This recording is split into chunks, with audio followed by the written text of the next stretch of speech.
Megan, can you hear me? Okay. So quiet. Figured the eclipse made it to Zoom.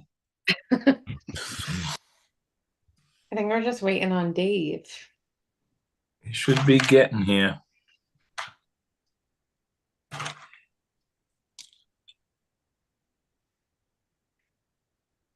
Did everyone get to see the eclipse?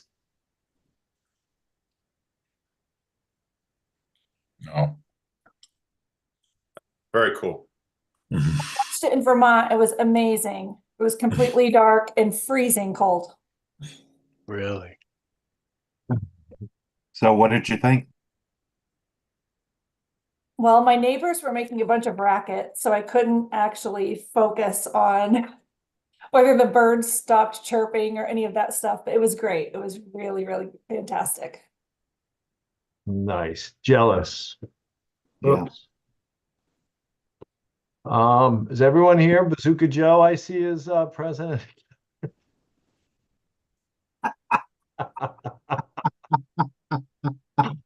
Oh boy. That's great. All right. Well, everyone, welcome to planning board meeting for Monday, April 8th, 2024. Let me read my little script here. We're using Zoom for this meeting, which allows for the public to participate in the meeting as an attendee. The chair can request the members of the public provide their names for the purpose of keeping accurate minutes for the meeting. Attendees must register to participate. The registration link is unique to the meeting. The registration link can be found in the description in the Nantucket Government TV YouTube feed for the meeting. Attendees will join in listening mode and can raise their hand if they wish to speak. The chair will call on those who have raised their hand in order they were raised. All questions will be directed through the chair. As a preliminary matter, I'm David Iverson, the chair of the planning board. Permit me to confirm that all members and persons anticipated on the agenda are present and can hear me. Joe Topham. Aye. Nat Lowell. Aye. Here. Barry Rector. Here. Alternates. Stephen Welch. Did I forget someone? No. Stephen Welch. No. Abby DiMolina. I'm here. Thank you. John Kitchener. Here. Staff members Leslie Snell, Here. Megan Trudell, Here. William Sod, Here. and Catherine Ansero. Here. Great, thank you. This is an open meeting of the planning board. It's being conducted pursuant to Chapter 2 of the Acts of 2023, ensuring public access does not. Oh, thank you, Catherine. Ensure public access does not ensure public participation unless participation is required by law. This meeting will feature public comment. For this meeting is convening video conference as posted on the town's website, identifying how the public may join. Please note the meeting is being recorded and that all attendees are participating by video conference. Accordingly, please be aware that other folks may be able to see you and to take care not to screen share your computer. Anything that you broadcast may be captured by the recording. All supporting materials have been provided to members of this body are available on the town's website unless otherwise noted. The public is encouraged to follow along using posted agenda unless I note otherwise. We're now turning to the first item on the agenda. Before we do so, please permit me to cover some ground rules for clear and effective conduct of our business and to ensure accurate meeting minutes. I will introduce each speaker on the agenda. After they conclude their remarks, the chair will go down the line of members, inviting each by name to provide any comments, questions, or motions. Please hold until your name is called. Further, please remember to mute your phone or computer when you are not speaking. Please remember to speak clearly and in a way that helps generate accurate minutes. For any response, please wait until the chair yields the floor to you and state your name before speaking. If members wish to engage in a conversation with other members, please do so through the chair. For items in public comment, we will be limiting you to 3 minutes. So I'd entertain a motion to approve the agenda. So moved. So moved. Second. Okay. We've moved public comment to the beginning of the meeting, and I think we're going to do that going forward. So is there anyone in the public that wishes to speak on something that is not on the agenda and will be limited to 3 minutes? Campbell Sutton. Okay. Welcome, Campbell. Welcome. This is in part a test to see if I'm even able to get through. So You are, and we're happy that it went smoothly. awesome. The other thing I wanted to do was I just noticed the new layout for the online agenda and I found it to be very helpful. So thanks for that. New addition, and the public comment moving to the front of the meeting, I think will help facilitate communication with the public, as at the end of the meeting, as you know, can often be 4 or 5 hours down the line. And so I think that's a great move as well. So thank you.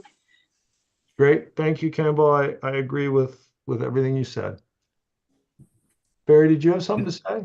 Yeah, Mr. Chairman, we just need to call for a roll call vote on the agenda. Oh, okay. You got the motions, but I'm we sorry. just never finalized. I don't know. I think it's the eclipse is making me crazy. There you go. I apologize. So who made the motion? I did. And- Barry did. Barry made the motion, and who seconded? Nat. I think Joe. No, nah. No, Nat. Okay. Motion made by Barry, seconded by Nat. Barry, Aye. Nat, Aye. Joe, Aye. and I'm an aye as well. Sorry about that, guys. Minutes. Anyone have any problems or questions with the minutes? I need to recuse from the March 14th at 4 p.m. meeting. I was not present. Okay, so we'll take the first two, which would be March 11th, 2024, and March 14th, 2024. Mr. Chair, Yes, can we continue March 11th? we can.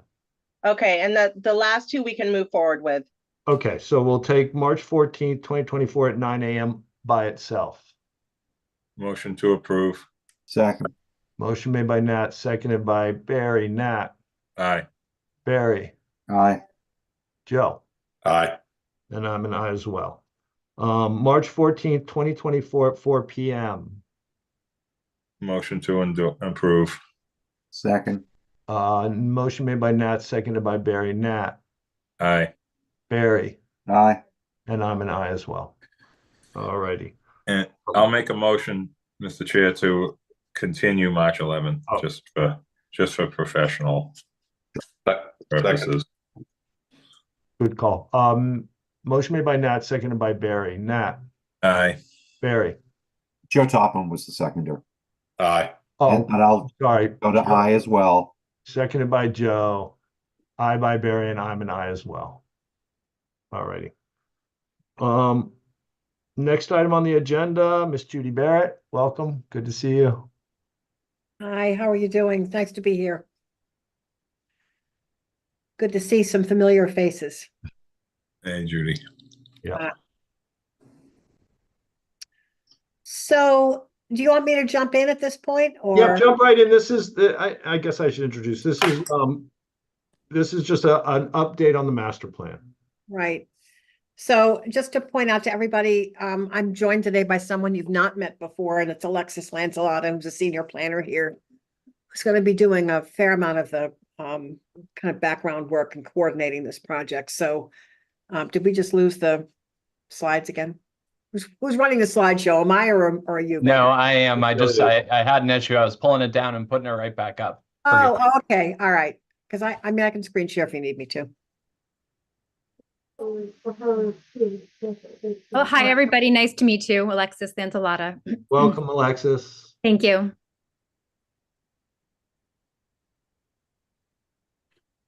There we are. Okay.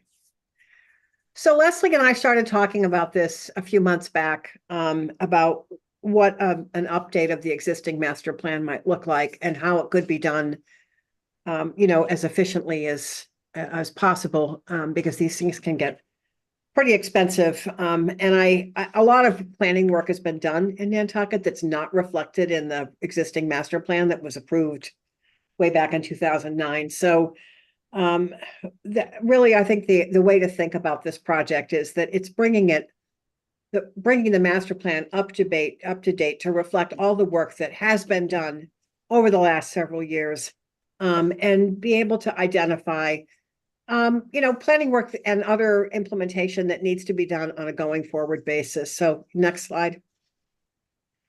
So we're going to do a little overview. Some of this is going to be very familiar to you folks. This is not new content for you, but might be of interest to other people who don't live, sleep, and breathe this material.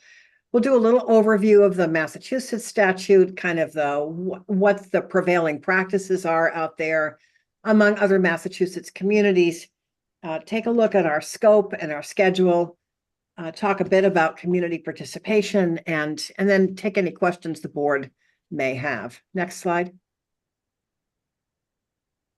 So I think you all know, because actually it's alluded to in the last master plan as well, the planning boards in Massachusetts are the entity that have a responsibility for preparing a master plan for their own community.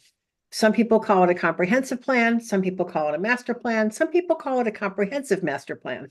So you'll find these terms around in different communities, but they have essentially the same meaning. And it is a plan for the long-term physical development of a community, taking into account the community's needs for things like transportation, public facilities, housing, a functional local economy, the protection of natural resources and cultural resources, and so on. So this is your baby, if you will, and our job is to help you get it done. Next slide. The law in Massachusetts does list certain required components. These are they are covered in your existing plan. You have to have a statement of goals and policies, a land use plan, a plan for housing, economic development. Natural and cultural resources are paired in the Massachusetts statute, and some communities handle them as a paired piece and some separate them. Open space and recreation, services and facilities, circulation, and of course, critically, an implementation program. Next slide. So we are a home rule state, and what that means is that the law that governs master planning for planning boards is not, it's not limiting. It is sort of the foundation that you need to have, but many communities are adding other kind of locally relevant master plan elements, and we've been seeing this for a long time. So the current trends in the state for additional elements or perhaps special focus areas include topics like sustainability, energy, climate change, focusing on downtown or neighborhoods, sort of area plans as part of a master plan. Looking at community health, looking at governance, looking at arts and culture, which are often dealt with as part of an economic development piece, but in some communities that's being handled as a very focused section of the plan. So the current plan, which has a span of, roughly 2010 to 24, it's sort of anticipated to be a 15-year plan, was completed in April of 2009. It anticipated this sort of 15-year implementation period, which you're in kind of the last year of. It updated an earlier document that was prepared by the Planning and Economic Development Commission called Goals and Objectives for Balanced Growth. So in large part, those goals are kind of preserved in the 2009 plan, but they are updated as well. An interesting feature of the 2009 plan is that it has these fairly short sections that cover the required master plan elements, but then the real content for those elements is contained in separate appendices. And the appendices are listed, in the plan as sort of, if you want to know more information, here's where you go. So if you want more information about housing or land use or transportation, there are these other planning documents. And of course, they're old at this point because this plan was done in 2009 and it was relying on work that was done largely between 2000 and 2009. It is a really helpful document for the point in time Nantucket was in at that point. But of course, much of that content at this point, I don't want to really call it obsolete, but it's certainly outdated. The other thing that's important about the existing master plan, and I think it makes it very clear about this in the introduction, is that that plan really provides a policy framework for the zoning that you have in place today and other land development regulations. So a lot happened between 2000 and 2009 that master plan intended to sort of memorialize and reinforce. Next slide, please. So I'm just calling this for the, for our sake. I'm actually suggesting, I mentioned this to Leslie yesterday. I think it might help you folks to think about having this as sort of a 10-year window instead of 15. It's very common in Massachusetts today for communities to be updating their master plan every 10 years. Although I have to confess that we're finishing up Tisbury's now, and they never had a master plan until now. So, the practice does vary, but I think things change in local government. I've been in this business for a long time, and 10 years in the lifespan of a community is really significant. And there are just projections and so forth that one does that I think really by the time you get out much beyond 10 years, it gets a little bit difficult to rely on them. So unless the board directs me otherwise, I'm actually suggesting that you think about this as a 10-year plan. So there are certain purposes that we're hoping to achieve in conjunction with you or in collaboration with you, is just to update the core elements of the plan based on existing available data. And there's quite a bit of information out there, fortunately, that we can use to do that. The content for the updates I anticipate will draw from planning work that's been done since 2009, none of which, of course, is reflected in the current plan. You have an open space and recreation plan that, as I understand it from Leslie, was just approved by the state. So that's a fresh document from which to draw, and that's going to support the open space element of the plan. It's going to support the environmental, the natural resources section. There's content in there that will be supportive of focus on sustainability. You also have a hazard mitigation plan, a coastal resilience plan, housing plan, park and recreation master plan. A lot of work has been done. I did not realize until I got into this just how much work has been done by your municipal departments, your boards, commissions, and so forth on planning that really all needs to be recognized and celebrated in the master plan update. And we're still pulling stuff together. I mean, it's just really exhaustive when you start going through the web pages on the town website for your various commissions and departments, how much work has been done. I was, quite impressed just spending time on the Historical Commission's website over the weekend as to the kind of work that's been done there that's not reflected in the 2009 plan because it's more recent.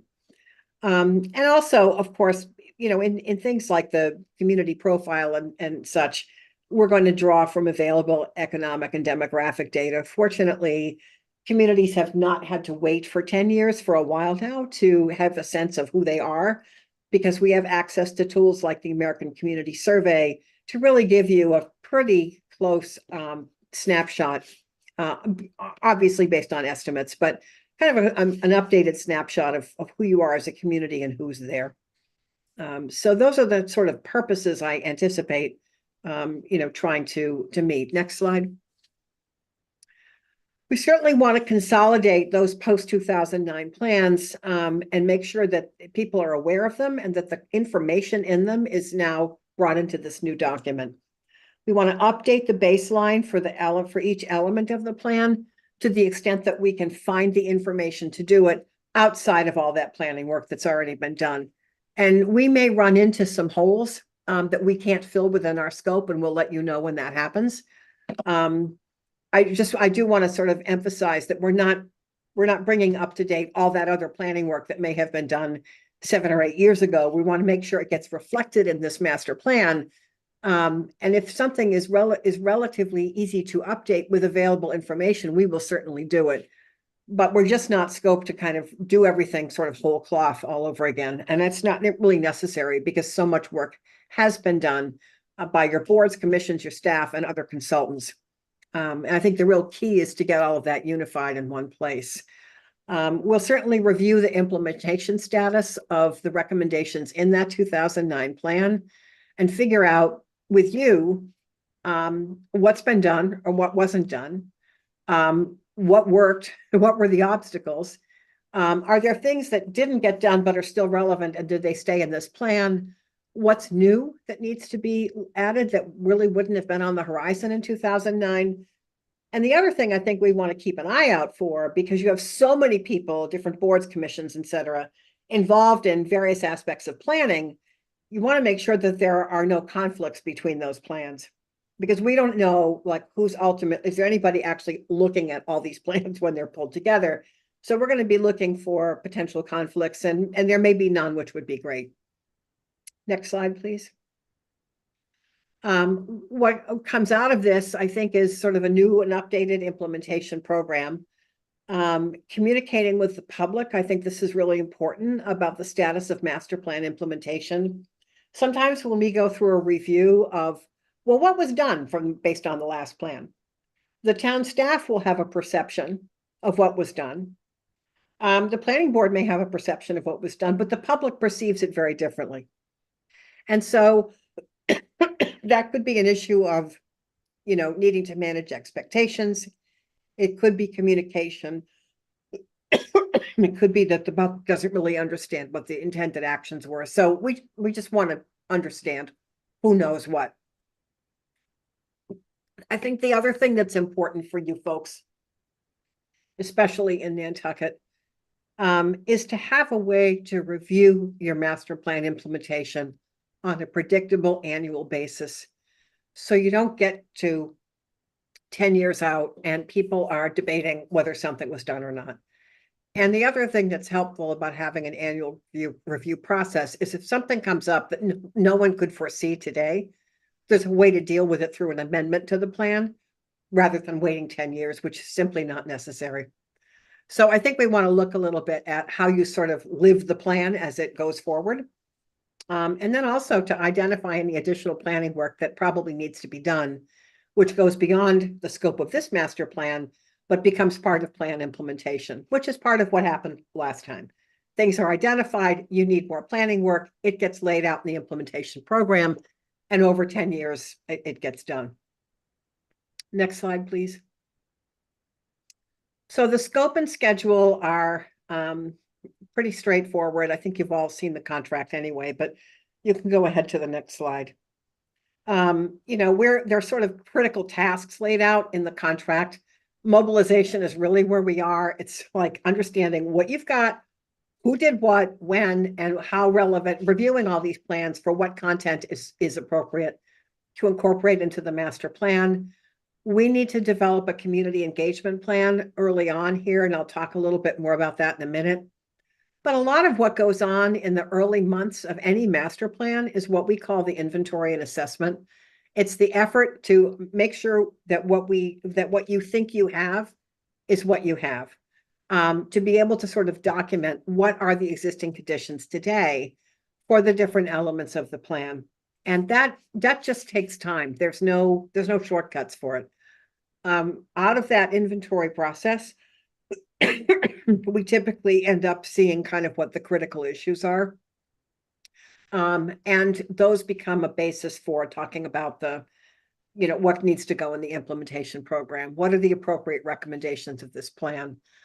On the goals and policies front, our assumption in scoping out our job on this is that for the most part, this would be a kind of a ratification, if you will, of the existing goals and policies, which is sort of what happened last time, that there is a sense that those goals are kind of, and principles of the town kind of have an enduring quality to them. I think we should probably know early on if the board wants a more of a, I don't like the word robust, but I'll use it, more of a robust review of the existing goals and policies, because that could be a whole project on its own.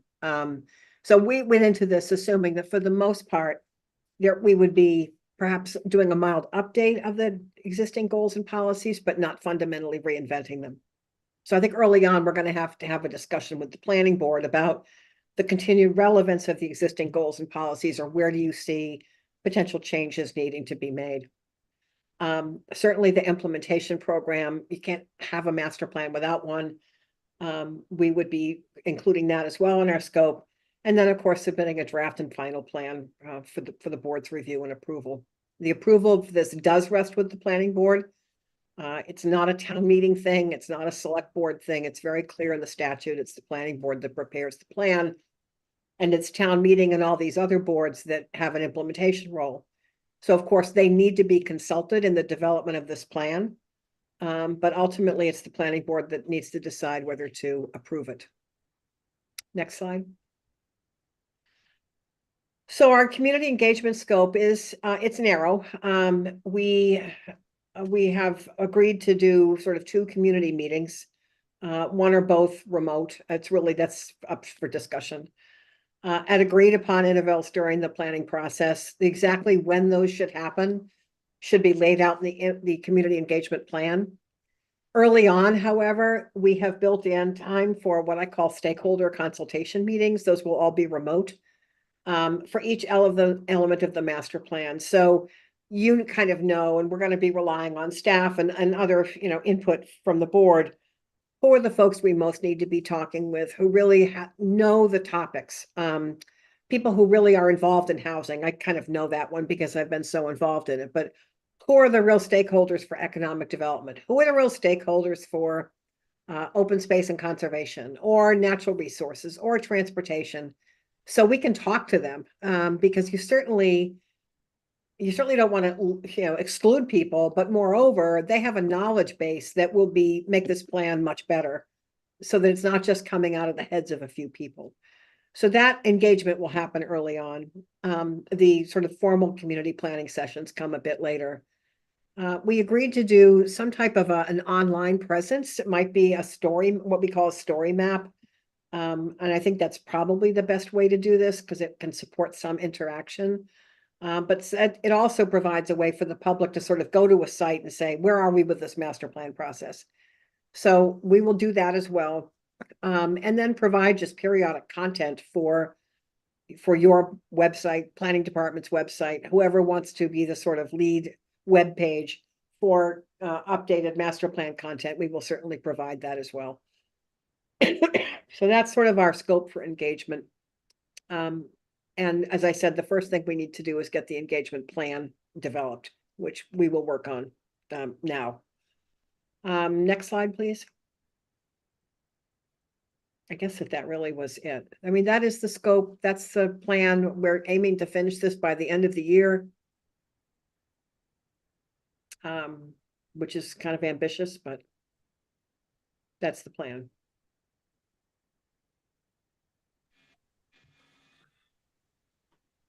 Dave, you're muted. Thank you, Judy. You're welcome. Are any board members have questions for Judy?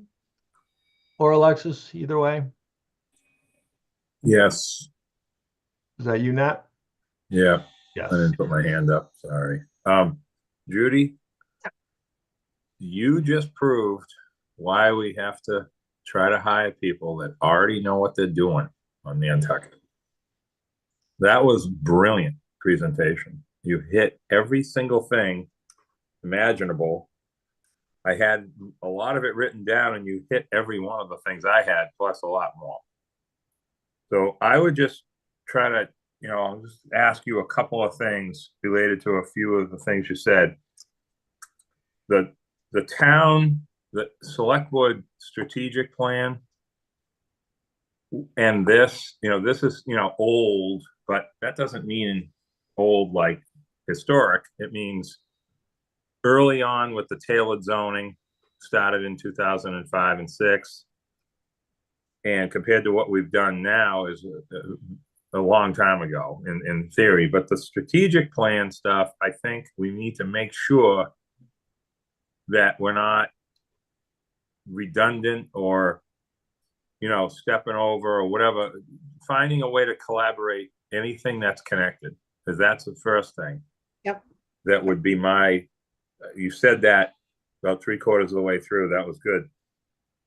And the area plan stuff that we did back when the rules were a little different with minutes and all that, it's much harder to do now. Joe is on the Nantucket one, and that's the second Nantucket plan.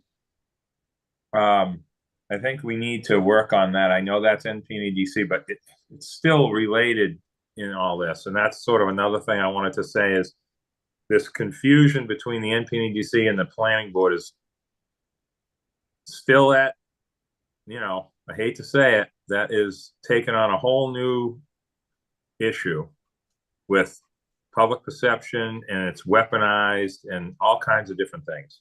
So that has to be touched on, and along with the whole, and you kind of touched on we haven't done anything, the public perception, they don't really know what we have or haven't done, even though most of it's been voted at town meeting. They're just easy to forget. And so I just want to say thank you to everything you said and everything you're doing. And it was great that you hit on every single topic I could think of. I can't believe it. Thank you. Thank you. Thank you, Nat. Joe. Thank you, Mr. Chair, to Ms. Barrett. Thank you. That was fantastic. I like that you said that we're getting near the end of our 15-year master plan. I think that was really good to know. But I think the other part you're noticing is that we are, growing at such a rate that we should be doing this, in 10 years but readdress it. I think every year would be really a smart way to go. Just get an update, have you both come in, sit down with us and say, what's going on? How do we address it? And I think make some key points. But I do not want your job of going through every commission board.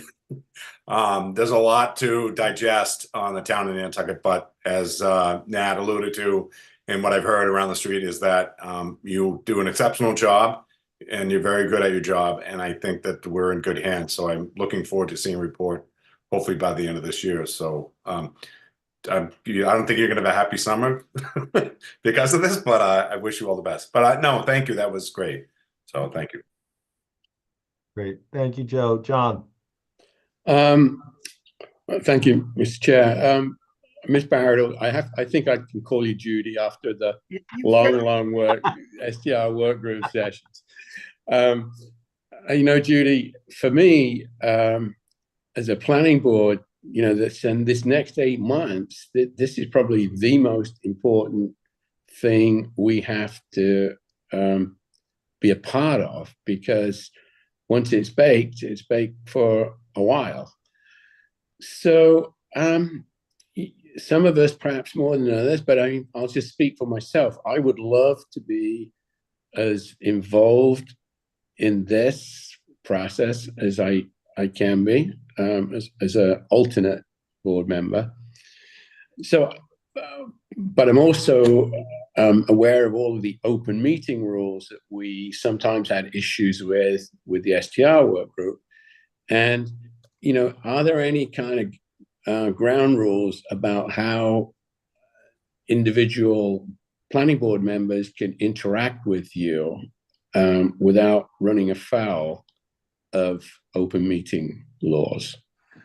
So I think in terms of day-to-day communication about the project, we probably should work through staff, but very short order, we're going to be talking about these stakeholder consultation meetings. And so let's say, John, for the sake of this discussion, that you are interested in short-term rentals. And we know, we want to have a stakeholder discussion meeting about that topic. It would be really smart to make sure, and we'll help to keep an eye on this, that we don't have more than a quorum of planning board members signing up to participate in a stakeholder session. So the way we typically do this, we use Google Docs. It's absolutely fabulous. We create an interview schedule and topics, and we throw it to Leslie and Megan and say, get this out there to the people in your community so they can sign up for an interview. So we're not handpicking people, you're not handpicking people, but people can see what the topics are and they can sign up. As they do that in Google Docs, we will see who's signing up, and so will your staff. So it will be really easy for all of us to see when there might be a problem coming with a quorum of the planning board, and we'll let you know so we can avoid an open meeting law problem. But that's great. Yeah, I think that's the way to do it. Thank you. No problem. Thank you, John. Listen, I can't be more excited to work with Judy on this. I think I've worked with her on a few other things, and we couldn't be in better hands. And I think the most important thing is that community engagement and that stakeholder engagement to really get a robust document that covers all the bases. So Any way we can do that and do it in a way that's transparent and easily accessible by the community and by the stakeholders will end up in a better product in the end, for sure. I do kind of understand how easy it must be for people to get confused about the planning board and the commission. You know, you're the only regional planning commission that's a one-town regional planning commission. So understanding like how a regional planning commission works in any other part of the state, because we've worked with them as consultants. You know, the view is just, it's a different view, right? But when you're all looking at the same space, it's got to be kind of challenging for the public to understand how those roles and responsibilities get divided. So I can understand. And there may in fact be work that's been done by the commission that we should be integrating into this process. So I don't want to draw an unnecessary artificial line, but I do think the job we've been asked to do is to help you update the master plan. That is in Massachusetts, the town planning board's responsibility. So that's what we're going to focus on. Great. Thank you, Judy. Anyone else with questions or comments? Oh, thank you for your time. And Judy, think of it the bright side. You'll be spending time on Nantucket this summer. I know, I'm excited. And you as well, Alexis. So it could be worse, right? I know, such a punishment. All right. All right. In Great. touch. Be in Thank touch. you very much. All right, Look take forward care. to working with you. Yes. Take Thank care. you, everybody. Bye-bye. Bye. All right. Next on our agenda is the preliminary plan discussion presentation by our Island Home, SMRT Architects and Engineers. I'm not sure who they are. Maybe Mark Rogers is one of them. Yeah, Mr. Chairman, Oh, Richard Webb. Welcome, Richard. Thank you. Thank you. And with me also is Mark Rogers, Senior Architect, and I believe Aaron Anderson, our Senior Interior Healthcare Planner, is also able to join us tonight. I see some familiar faces.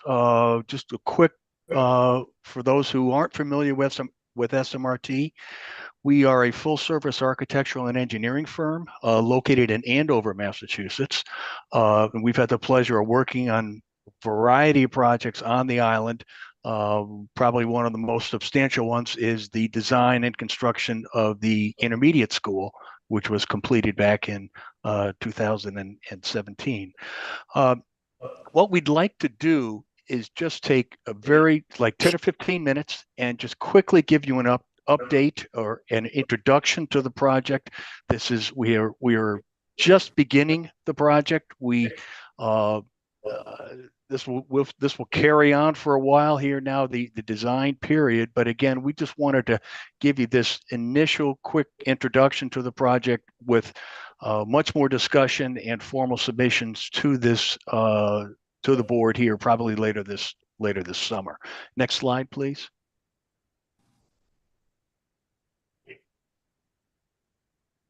Were you going to share, or did you want me to pull it up, Mr. Webb? I thought you were going to pull it up, but I Yeah, apologize. I can, and maybe we were miscommunicating there. I apologize. No worries. Thank you. So again, this is an image of a skilled nursing facility we completed in Andover, Massachusetts. If you could advance a couple slides. This slide is the slide I'd like to stay with now. The red line is essentially where we are in the overall design project. We are just beginning this. The first star to the left, though, is significant because it represents the upcoming annual town meeting of 24. And our work to date has been we characterize it as conceptual or schematic design. Our goal is to have that schematic design completed by town meeting 24 so that we can begin to present our thoughts to the entire community. Again, it will not, there is no warrant article for town meeting 24. The second star to the right will be when we complete the design and bidding of the work, and that is representing annual town meeting 25, which is which the warrant article will be then requesting construction funding. That will lead us to the overall project goal is to have doors open and occupancy of a new island home facility by summer or fall of 27. So we've got a lot of work to do, but it's all very good, very exciting. Next slide, please. Just a quick orientation to the site. As you know, the annual town meeting in 22 directed design and OPM funds to design the new island home facility on the Sherburne Commons site. And this is a graphic of that. South Shore on the right-hand side of the image, My Comet Road on the left side of the image.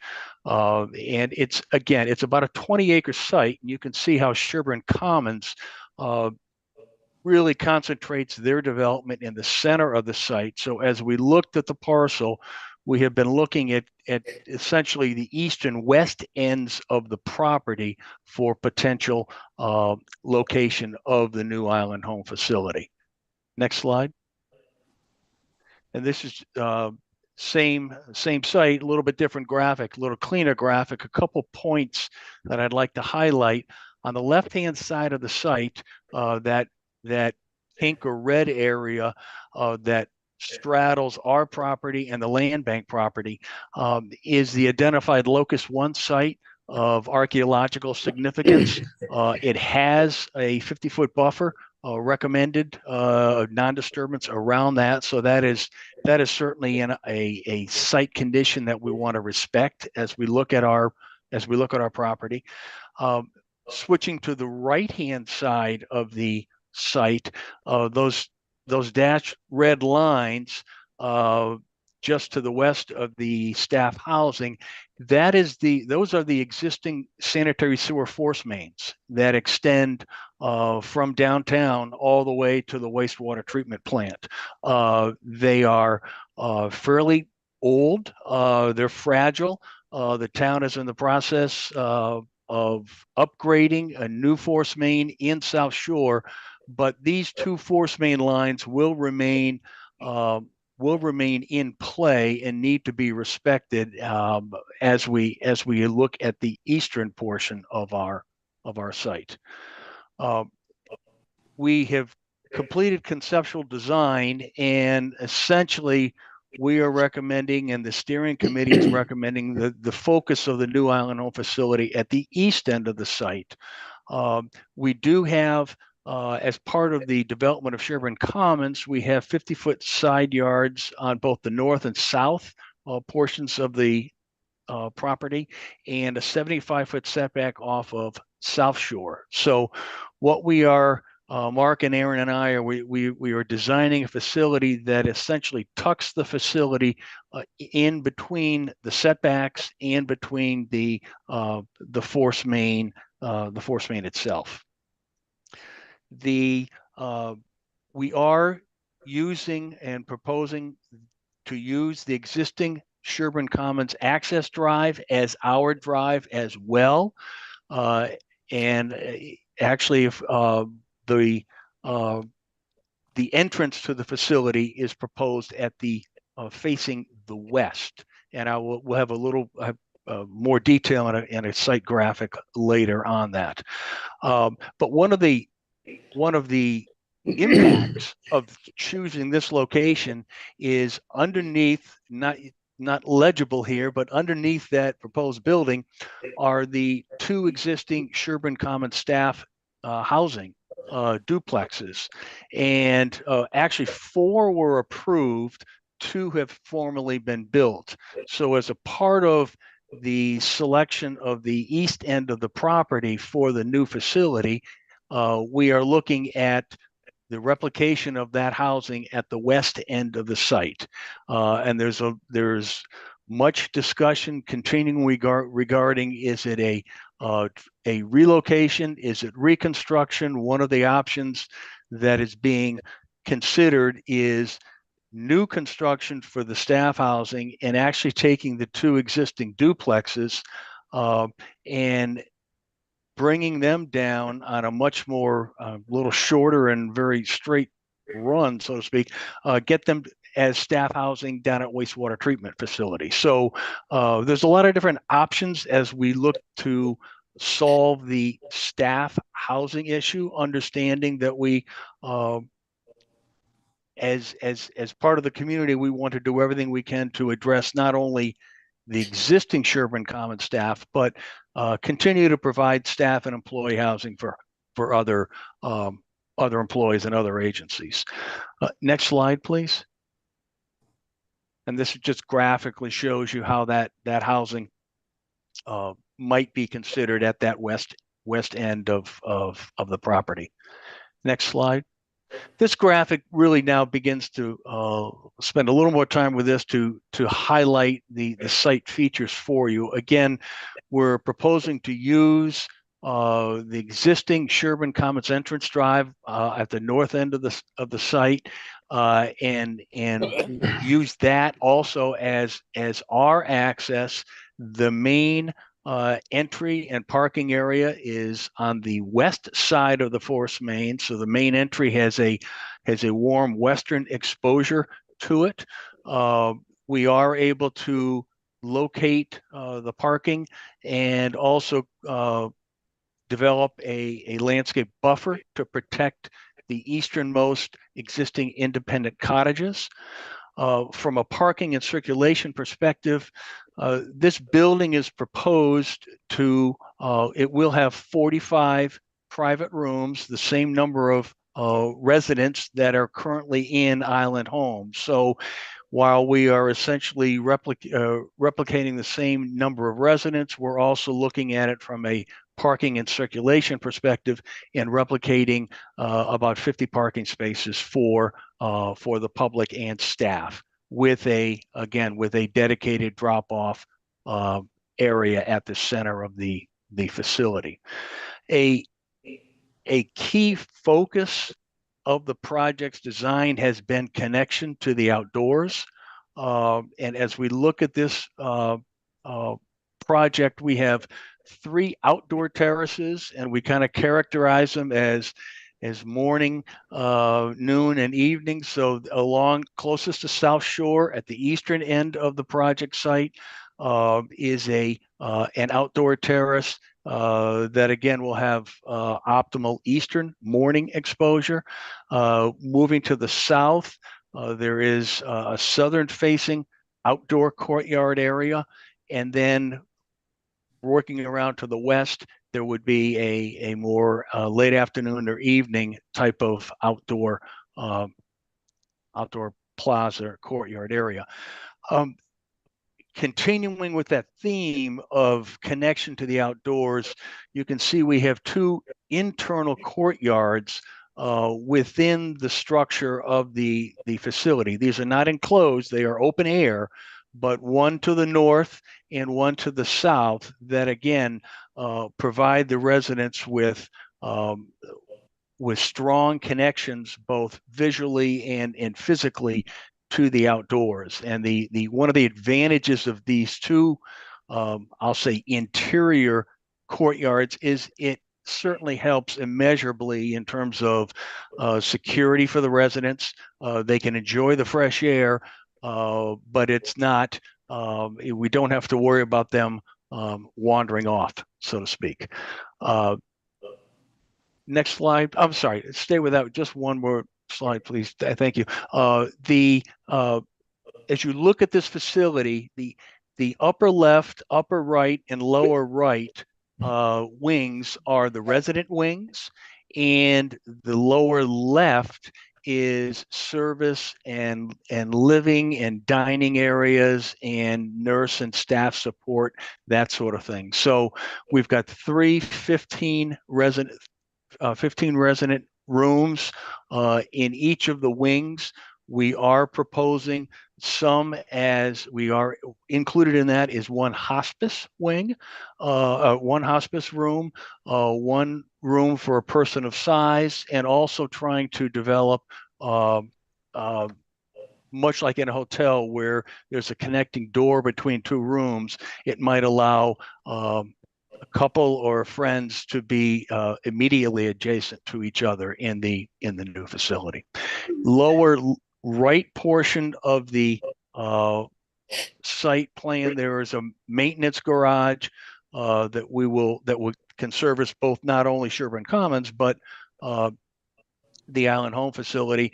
And also we're very aware of the Wheeler program and are making accommodations for that as well. Next slide. This is just an architectural graphic of the floor plan. Again, the resident rooms are in the upper left, upper right, and lower right, with the nurses' support core really in the center, allowing then the dining and service and living areas to be located in the lower left portion of the site.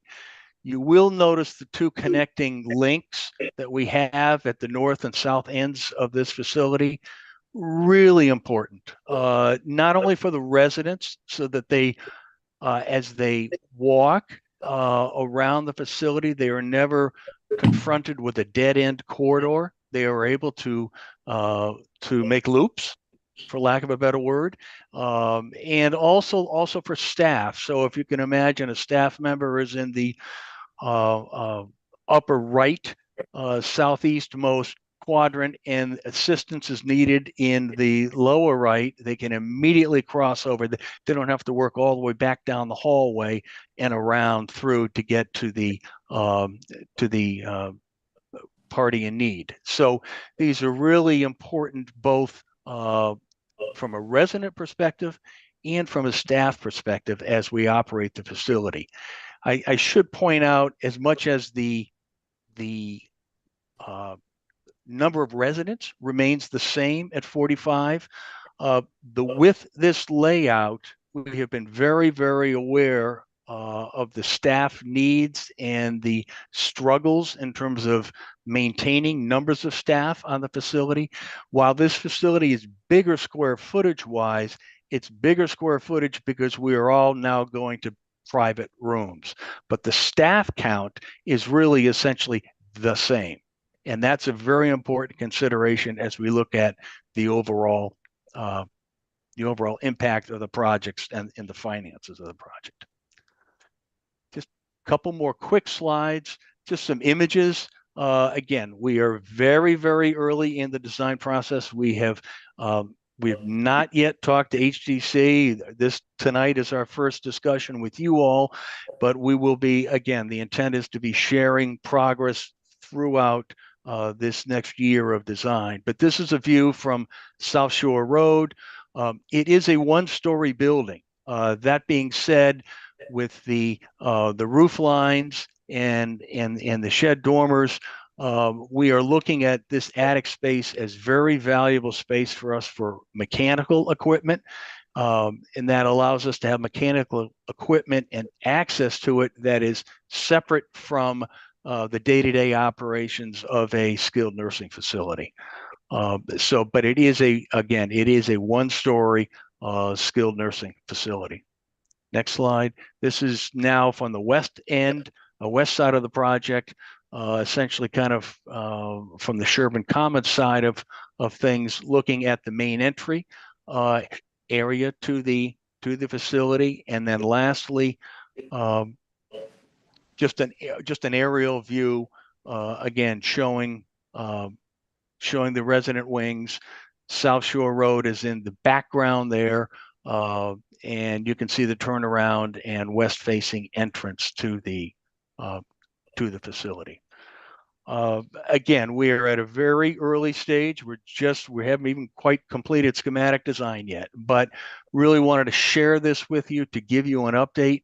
Again, to repeat, we intend to continue dialogue, and we'd be back in front of you formally as plans progress this summer, both to you and with HDC. Mr. Chairman, I think that's about it. Available for any questions.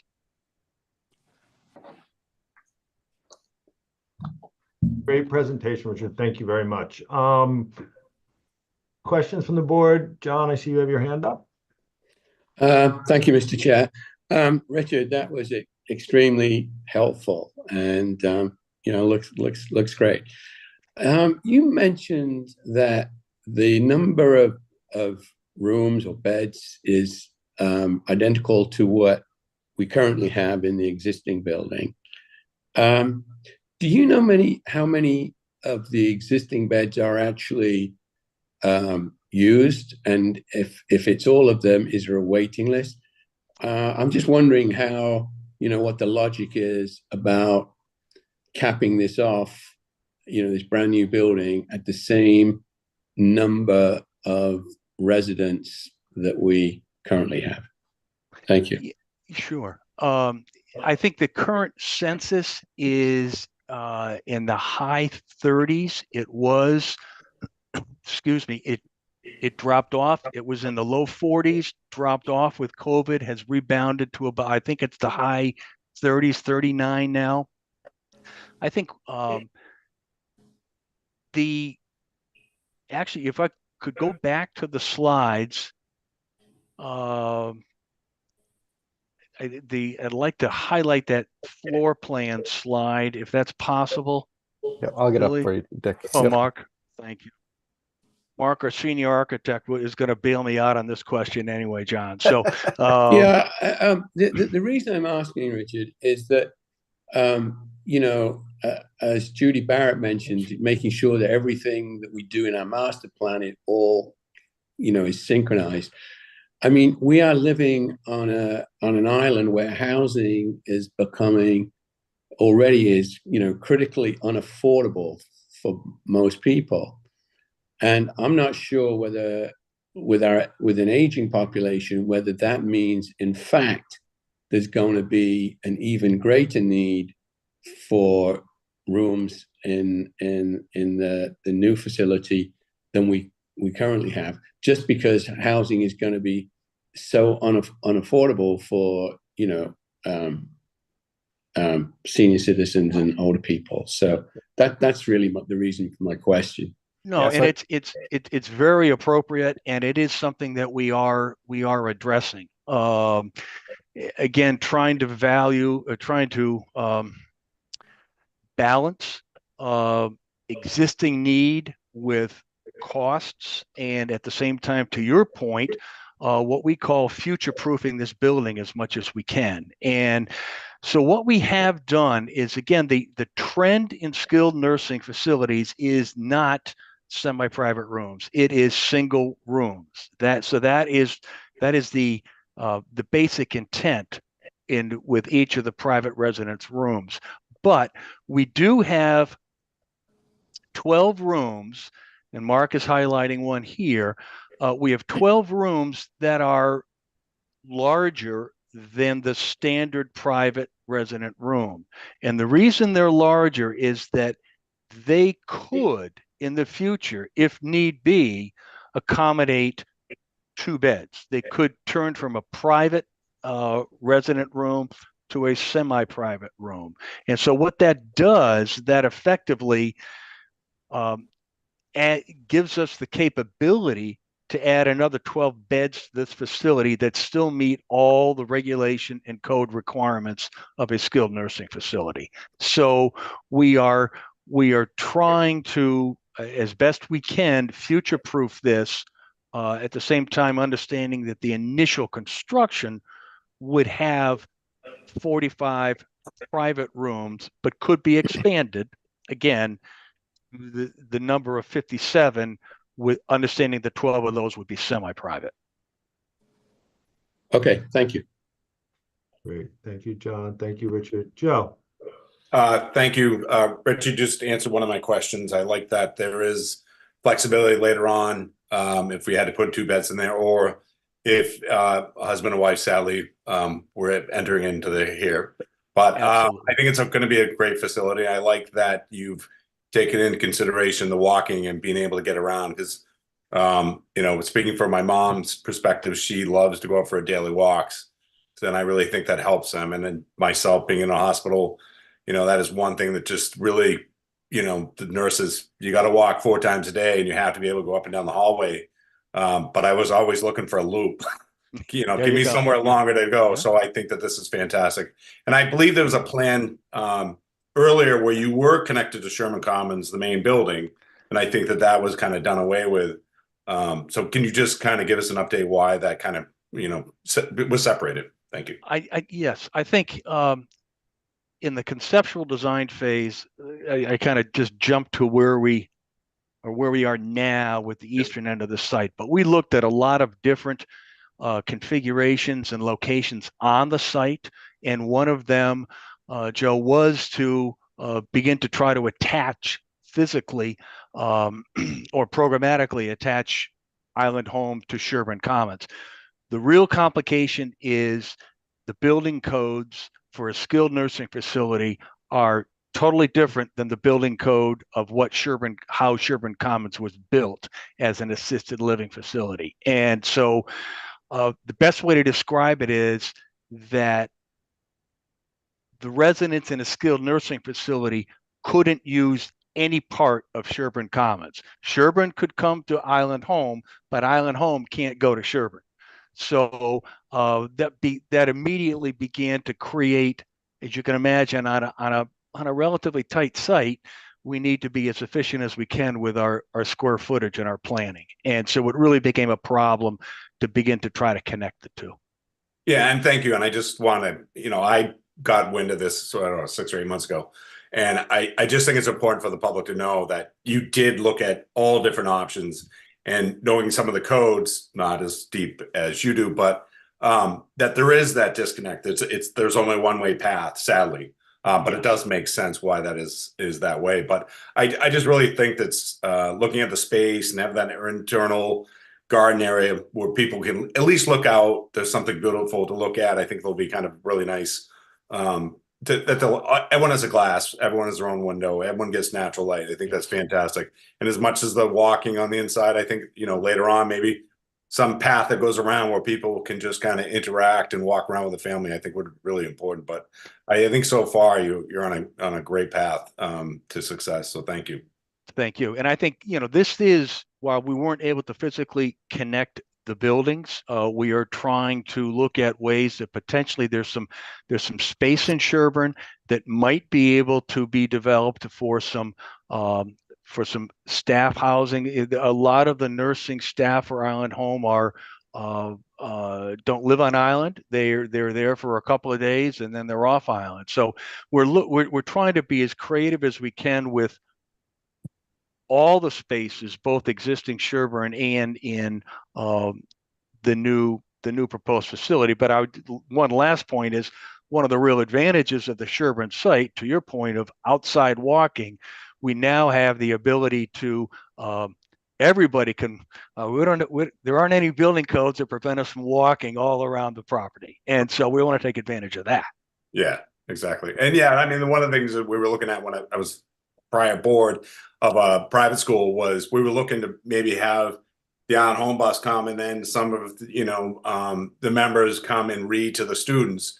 And my mom does that at the elementary school, and I think that's just fantastic. And the connection, and my mom just is invigorated leaving there. So I think there's a lot of things that, going back to our master plan conversation, where the island home was great at its time, but I think there's so many advances and so many things we're learning. And I just like that this building is really taking a lot of those concepts and ideas and implementing them. So thank you.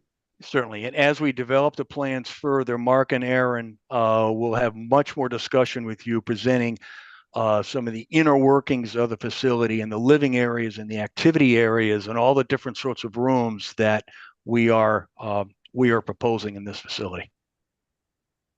And just one last comment, my sisters work at the elementary school and they love their facility. So thank you. Great. Thank you. We love it too. Great. Thank you, Joe. Stephen. Thanks, Mr. Chair. So I appreciate the presentation and the comments so far. I sat on the RLN Home Work Group and Building Design Committee back in 2016. So a couple just quick comments in addition to what's been said. Completely understand the concept of the segregated recreational facilities being a necessary practicality.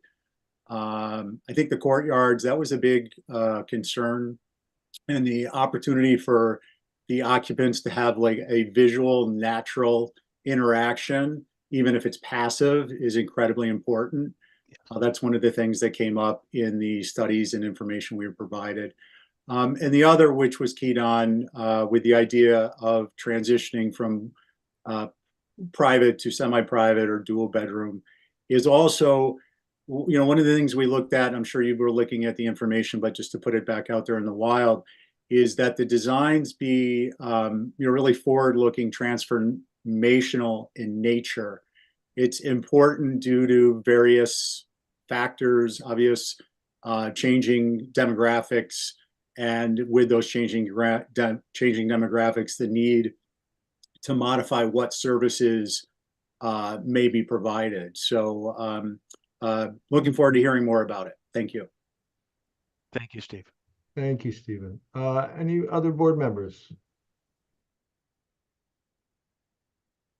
All right, great. Richard and your team, thank you very much. It was a great presentation, very informative. I'm excited to see what my new home looks like. So not far away. We promise to keep you all posted as plans develop this summer. And again, appreciate everyone's time tonight. Great, thank you. I just hope Joe comes to read to me when I'm in there. Absolutely. I'll check you in too, Dave. Awesome. Great. Thanks again. That was Thank you, everyone. Thank you. Very informative. Okay, thanks. Thank you. Thank you. Appreciated. All right, we are on to second dwellings. Does everyone's good with these? We don't need to call anyone out. I just need to recuse from garage apartments. Okay. Great. Yeah, that's okay. I think we just kind of ran into an issue because I was going to recuse from that as well. Okay. That would leave 2 members. Wow.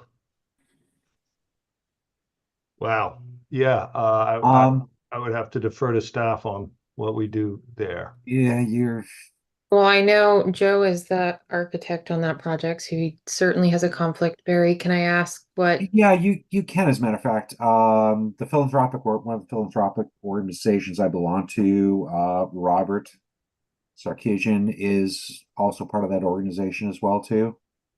So we could hold it off and you could ask the ethics committee.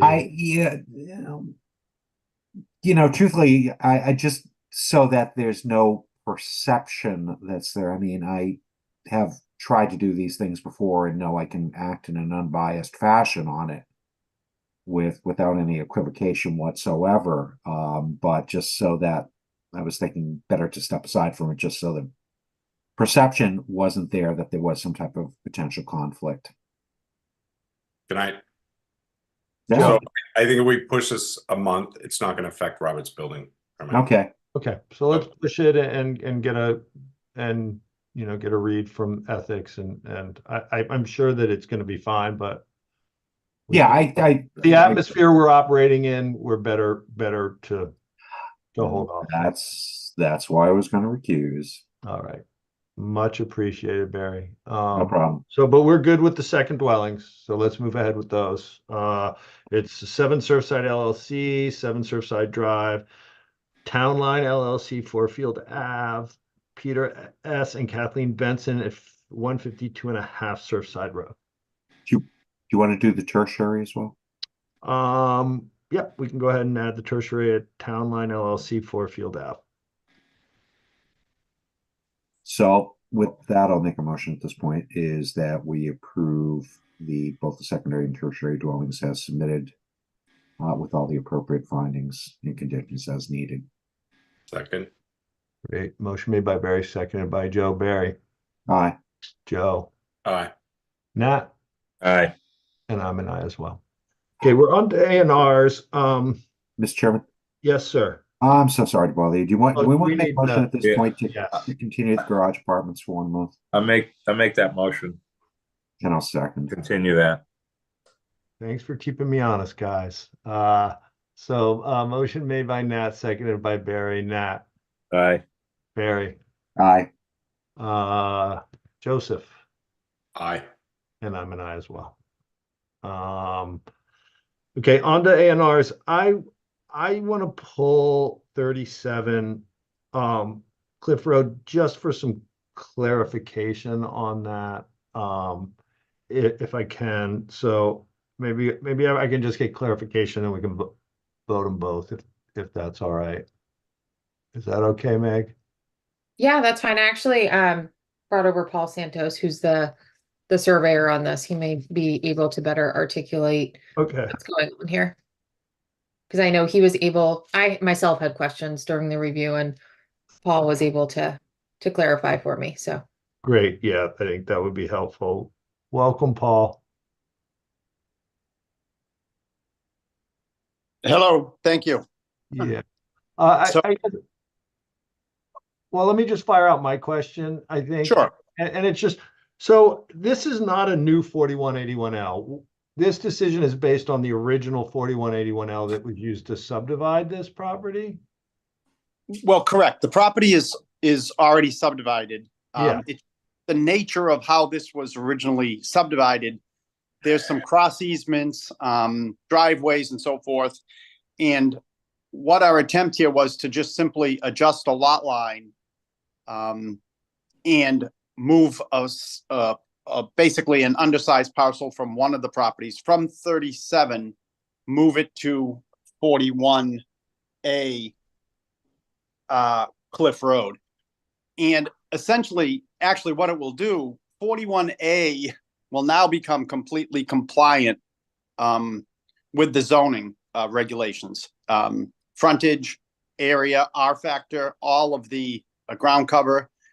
So in a sense, it's an adjustment that really creates a lot that has full compliance.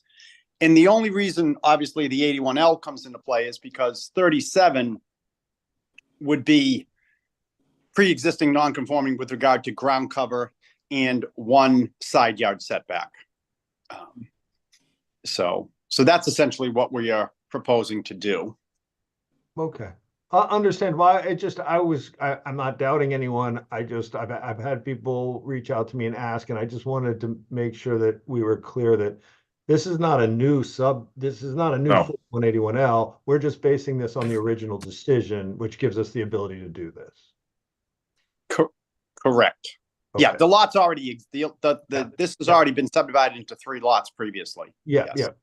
Great. It gets confusing, and looking at the plot plan makes my head spin. So great. That clears it up for me. If it clears it up, if any other board members have any questions. No. All right. Well, then let's have it. So this is for the A&R 37 Cliff Road Nominee Trust, and Brian Zappala, trustee, Susan Zappala, 2021 Family Trust, 4 Huntington and 3 Gloucester Streets.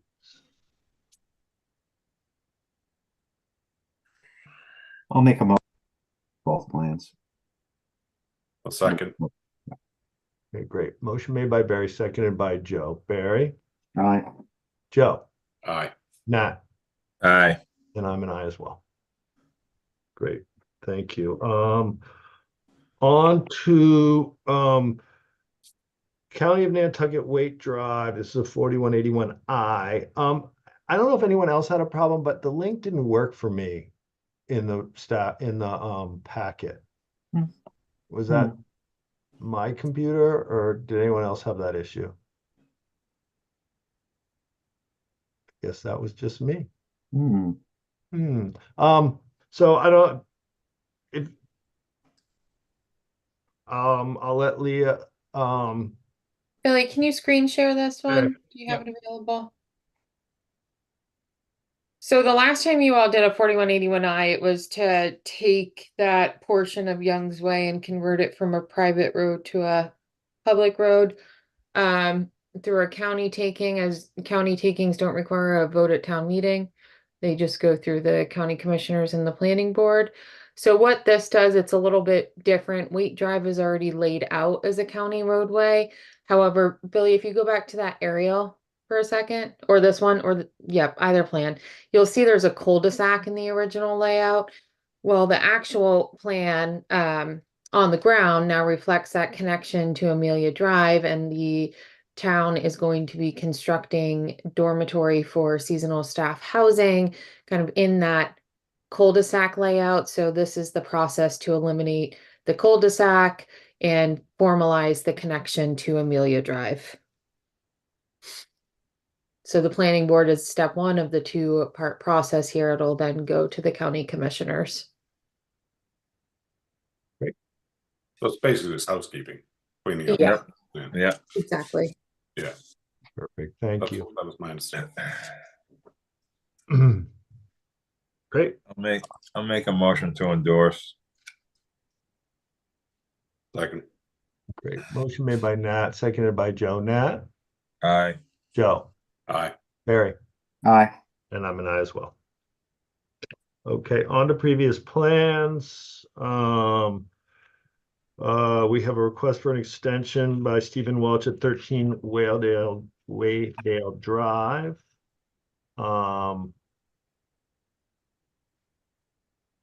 Pleasure of the board here. And so just to be clear, this is a series of permits. There is a second dwelling approval, a tertiary dwelling approval, and then several special permits.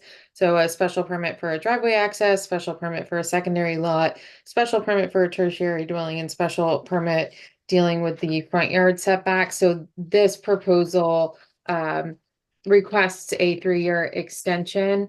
They all have the same action deadline at this point, and so planning staff is supportive of extending the extension 3 years.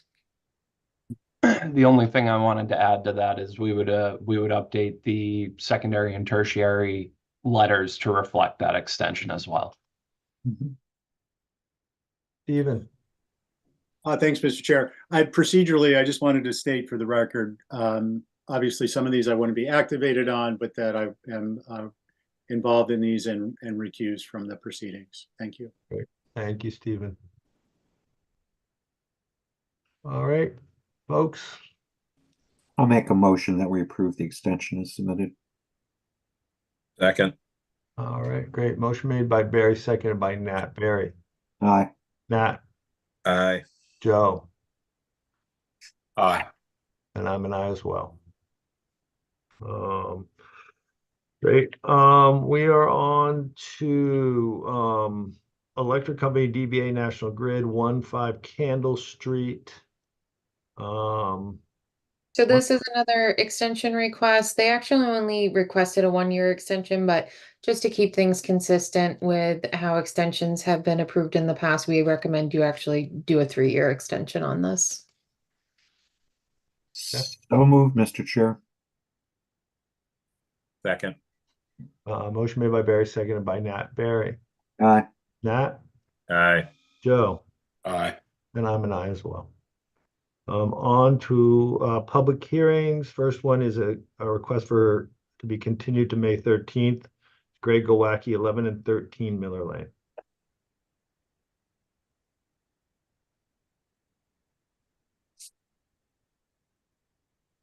Barry?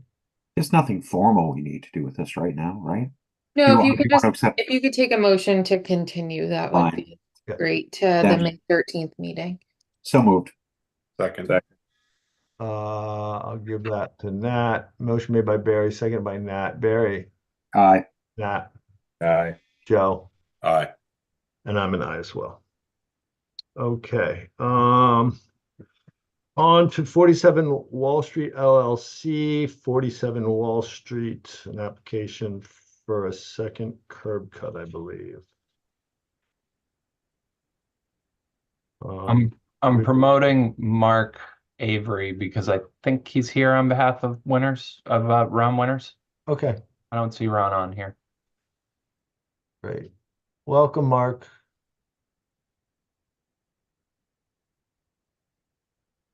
I think you're muted, Mark, if you're speaking.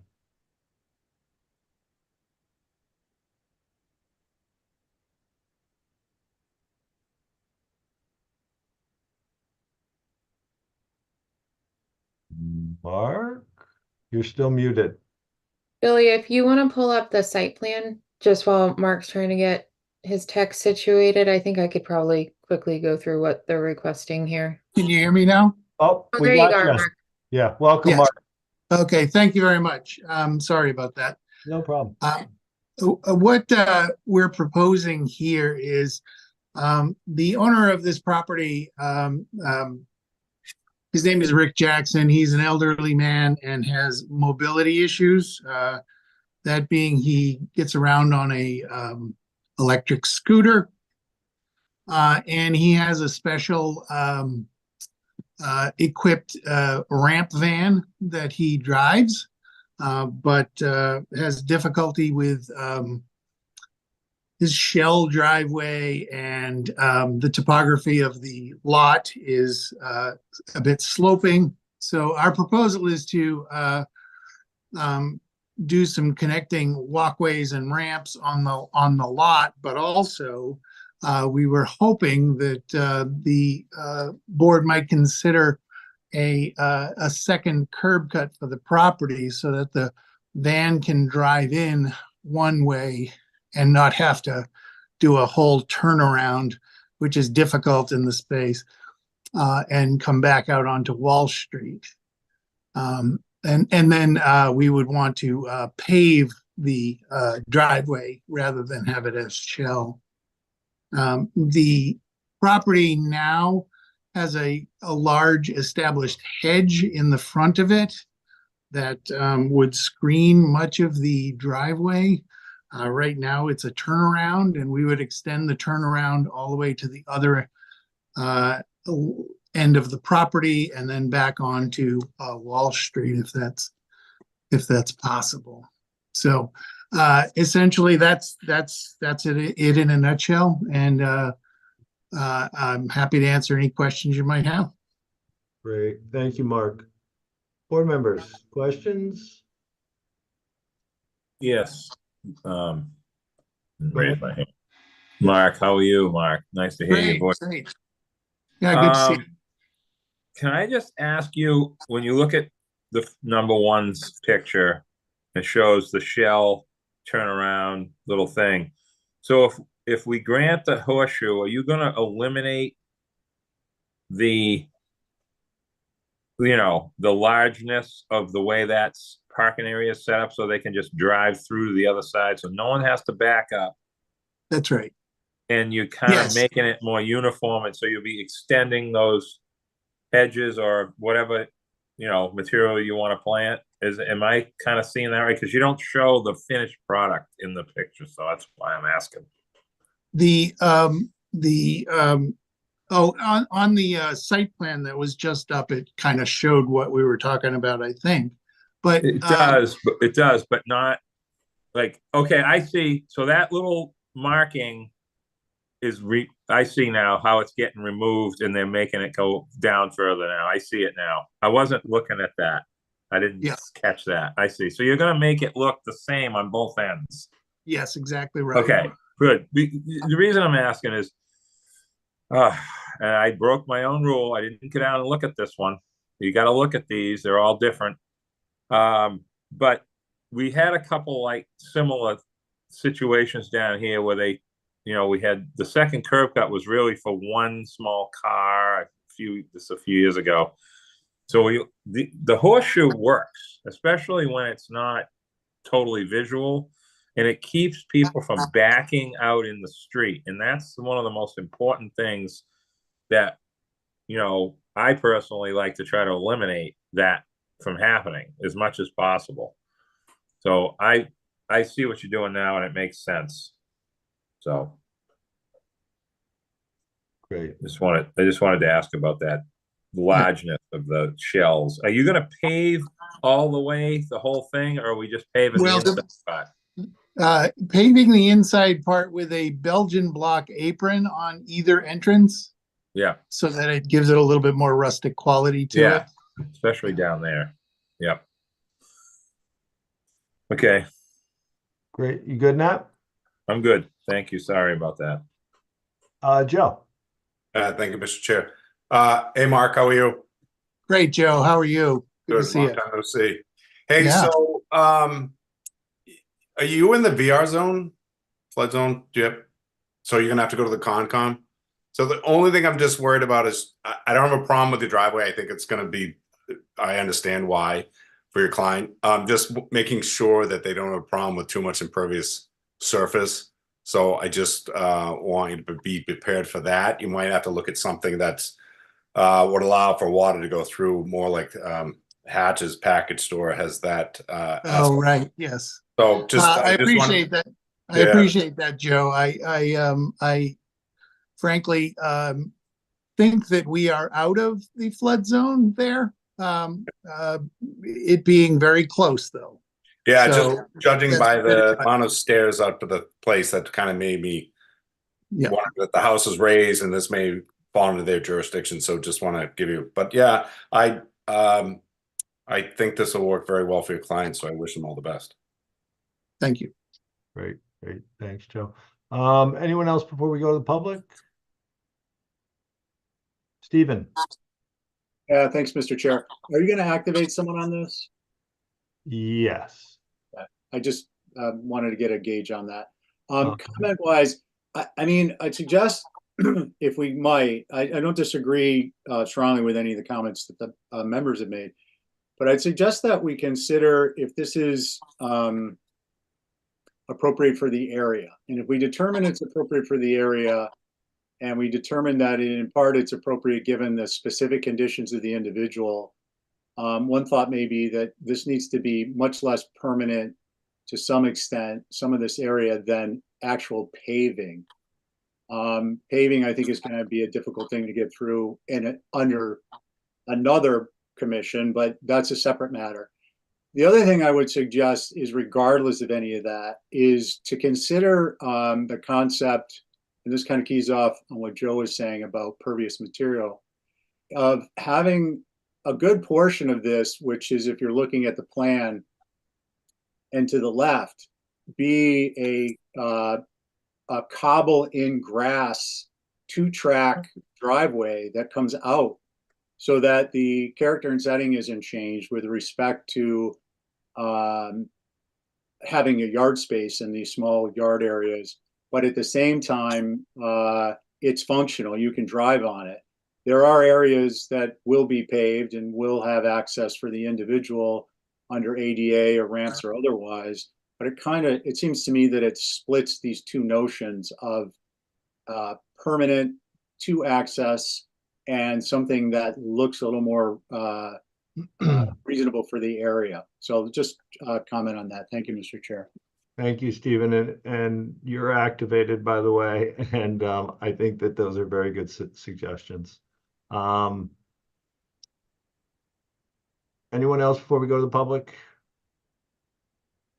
May I add one more thing, please? You can add whatever you need to, Mark. Yeah, okay. I did specifically talk to the client about using other kinds of materials.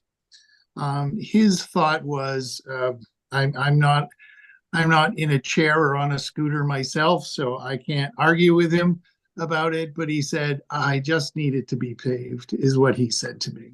So I thought we'd try this first. If there is, real objection to it, I think, I'll go back to him and talk that through. But I think for his own frustration's sake, he preferred it to just simply be a simple surface that he's able to negotiate without too much trouble. And we thought, being behind an established large hedge, that it may not matter one way or another. I did canvass the area around Wall Street. There aren't too many of these what you'd call, I guess, circular drive, but there are many parking courts right on the street where you have 3 cars wide open to the street, that sort of thing. And I would think that this actually aesthetically is a better option than that, because this almost looks like it's 2 separate driveways, from the public standpoint. So yeah, that my 2 cents. Yeah. No, listen, Mark, I appreciate it. And I think I know what Steve was getting at. I think that visually, that 2-track would break it up more, and the predominance of the paving would be behind the hedge and no one would see. But I also understand your client's position where, hey, he might not want to get in a car. He might want to just take his chair on the street and go for, drive around the neighborhood on it. And I think that the 2-track might be difficult when it comes to that. But Joe, go ahead. I think Mr. Chip, maybe just a 2-track in part of the area, and then where he needs to park his vehicle, and then direct access of asphalt maybe to the road on one side. I think Stevens is trying to break it up. Yeah. And not that, I mean, we're not trying to, I don't want to be the HCC, put an HCC ad, or Stephen, I don't think wants to do it as well, or do I want to put on the Concom app? But I do think there's some options, and I understand what his client is looking for. I just think there's got 2 more, hoops to go through, and I just think that would be our recommendation to. I think the basic outline I get, and that makes sense, but I do think he's got to get HCC approval, and I don't want them to think that we've rubber stamped this and just said it's good to go. So I think it needs their, for them to weigh in as well. Understood. It is on the agenda for HDC at this point, so that'll be coming up next. Stephen, is your hand still up, or you have additional comments? Just a quick additional, thanks, Mr. Chair. Yeah, so just to be clear, yeah, not suggesting the whole thing be a 2-track. I think that this breaks down to pull in and use area, enter the driveway area, primarily the existing driveway space, and then you have what I would consider the new access, or really driveway area that and outlet. So that is an outlet driveway space and an outlet apron, and those are the things I was thinking would be the 2-track.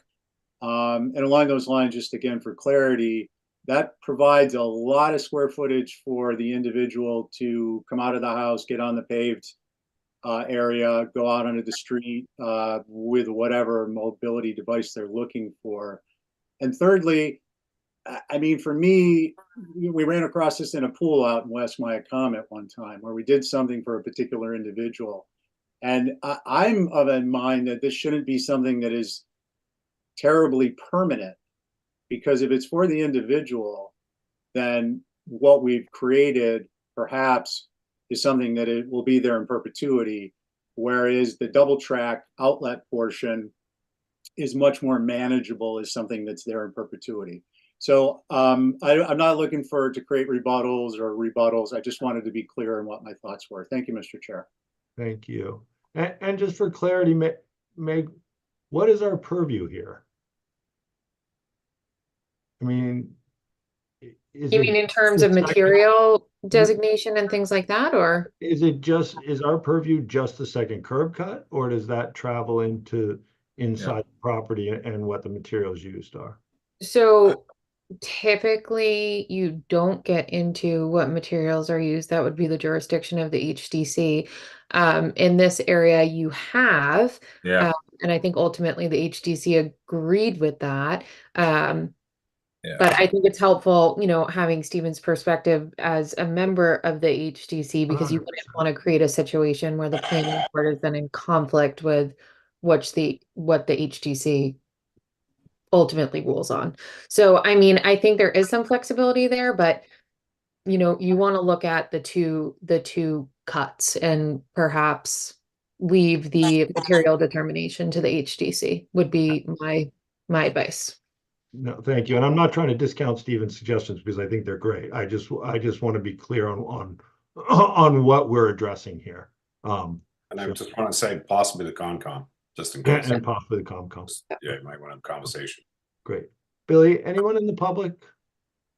Yes, we have Campbell Sutton, which I will promote now. Right.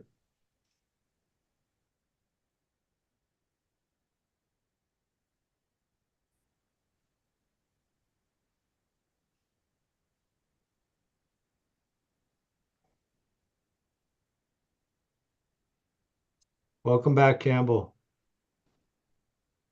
Hello? Oh my goodness. Did I Twice in make a it? row. You got this. Awesome. Welcome back. Oh, man. Okay. my screen disappeared for a minute and I was like, no, not again. Anyway, I appreciate what,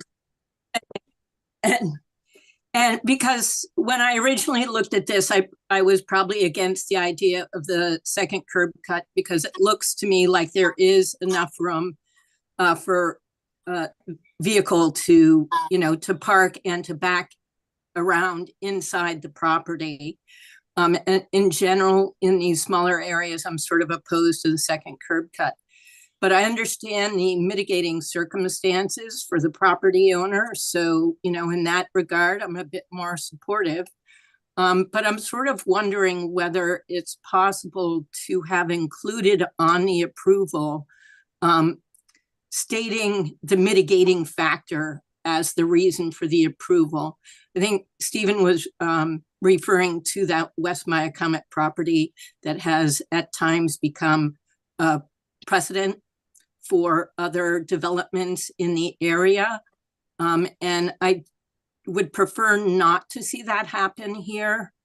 And that property in West Myacomet, again, was based on a health-related issue. And I'm just wondering if we can include that in the finding, the mitigating factor in the finding, so that if in future property in the area sees this and says, hey, what a great idea. It's like one of those myself. When their representative looks at the findings for this one, they would see the mitigating situation. Do you see what I'm saying? To memorialize the reasons why, Campbell, is that what you're saying? Yes, just so that there's it's not an open-ended second curb cut. It is a second curb cut based on the needs of the property owner at this time. Yeah. I think I will defer to staff on that, Campbell. So there's a clear set of standards and findings that you need to evaluate when determining this this request, and those include whether the request is consistent with the general purpose and intent of the bylaw, whether the request is contrary or not contrary to sound traffic and safety considerations, and whether the request does or does not have an adverse impact on the scenic or historic integrity of the neighborhood. So any type of finding beyond those three is really scope creep, in my opinion. You have to be able to tie it to those three things. Okay. Campbell, are you good? Another question, or back to Nat? I did hear what Megan was saying, and I think it's not in keeping with the historic character of the area in my view, but anyway, that does answer my question, so thank you. Great, thank you, Campbell. Nat? Yeah, I'm gonna sort of revert back to a few other curb cuts similar, like that one that Megan, actually, I think she was talking about the one further down Walsh last winter, where we all took a ride down there and looked at the other aprons and what they use for material to kind of keep it in kind with what was there. And Steve is right. Like Campbell's right. This is a complicated issue. This isn't just anywhere. This isn't like, Lucretia Mott Lane here, but I like to look at consistency. Okay. So Megan, remember the first time I ever went against you when you came to work here? Remember the one down on the Codfish Park one, right? At the corner. Yeah. Right, so I remember that. When I read the staff report about that, I was like, we got to shut this one down. This is wrong, because the entire street of Bank Street has those things that Mark Avery was just talking about. Those pullover shell little thingy do things, right? They're like sort of a parking area in the layout. It's kind of historic, and it keeps people, as I said, from backing out into the road. It works. It's not really the wrong thing. However, what's happened over the last, I'm just going to say 10 years, it's probably more like 15. The landscapers and the people doing this have gotten so good at it that we're sort of assuming that they're going to do the right thing, what's happening in other places or nearby, right? The Belgian block thing, I mean, I like the cobbly ones instead. In some areas, they look more historic. They look better, right? You still get the same effect. But that's not in our purview. I understand that. But I don't want us to look like we're passing that off to someone else when we can kind of make a suggestion. Like, I'm not trying to say we should tell them how to do it. But in this case, or in some others, like especially those ones we ran into last year, where the road wasn't even paved, but they needed something, but it wasn't even paved, that part of Wall Street last year, Megan. So there are times, I think, where we have to kind of, because it ends up in our lap later when it doesn't work right. I can name a few, and I won't name them now because I don't want to do that. But there's a couple of them that end up looking not the way we might have thought it was going to look. And then you have the whole issue of primary versus secondary, whereas the primary is not even our responsibility, and yet the secondary one is, and you want it to be consistent. You see what I'm saying? So there's a lot of different things. But I understand that it's technically HDC, but it doesn't hurt for us to kind of nudge it in the right direction. I guess that's what I'm saying. So, yeah. Thank you. Made your hand just from the last, or you got something? No, I was just as a follow-up and for clarification. I think it would be appropriate through kind of Nat's suggestion and Steve's suggestion to name materials, but then just have that secondary disclaimer that, or otherwise determined by the Historic District Commission or Conservation Commission through their review. So that way, you can say that's what you'd like, but if it gets to this next phase, they aren't having to come back to you for a modification to deal with it. Great, thank you. Anyone else on the board? Joe? Yeah, I mean, I think that's why I said the conceptual idea of or concept of the two-way drive out, makes sense, but I don't want to really get too into the weeds and defining it. I think it's not our job. Yeah, so. Yep. Great. Stephen? Thanks, Mr. Chair. I'd support that. My concern was, as Meg said, the adverse effect on the scenic or historic character. I think a concept approval with a kind of a carve out for the respective other commissions would be appropriate. Great, I agree. Do we have anyone else in the public, Billy? Yes, we have George Ellis, and I'm going to promote them to panelist. Great. Yeah. Welcome, George. You are muted.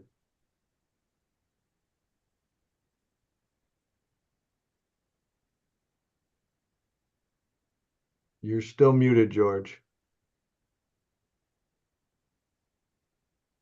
Sorry. No. Could Mark, welcome.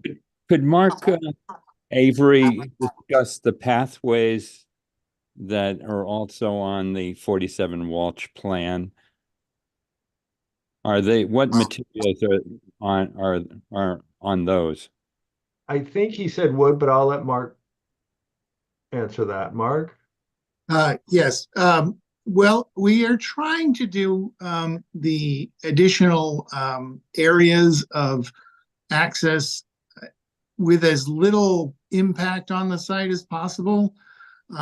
So we want to use brick walkways as ramps with a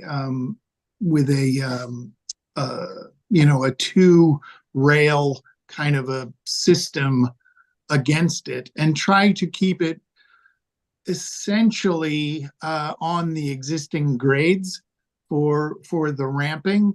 That changes when we get to the back door of the house, where we are then cutting into an existing porch to create an access to the floor level. And that, but that is in the back of the house where it's invisible to anybody. But the parts that the public will be able to see will be brick surfaces, essentially.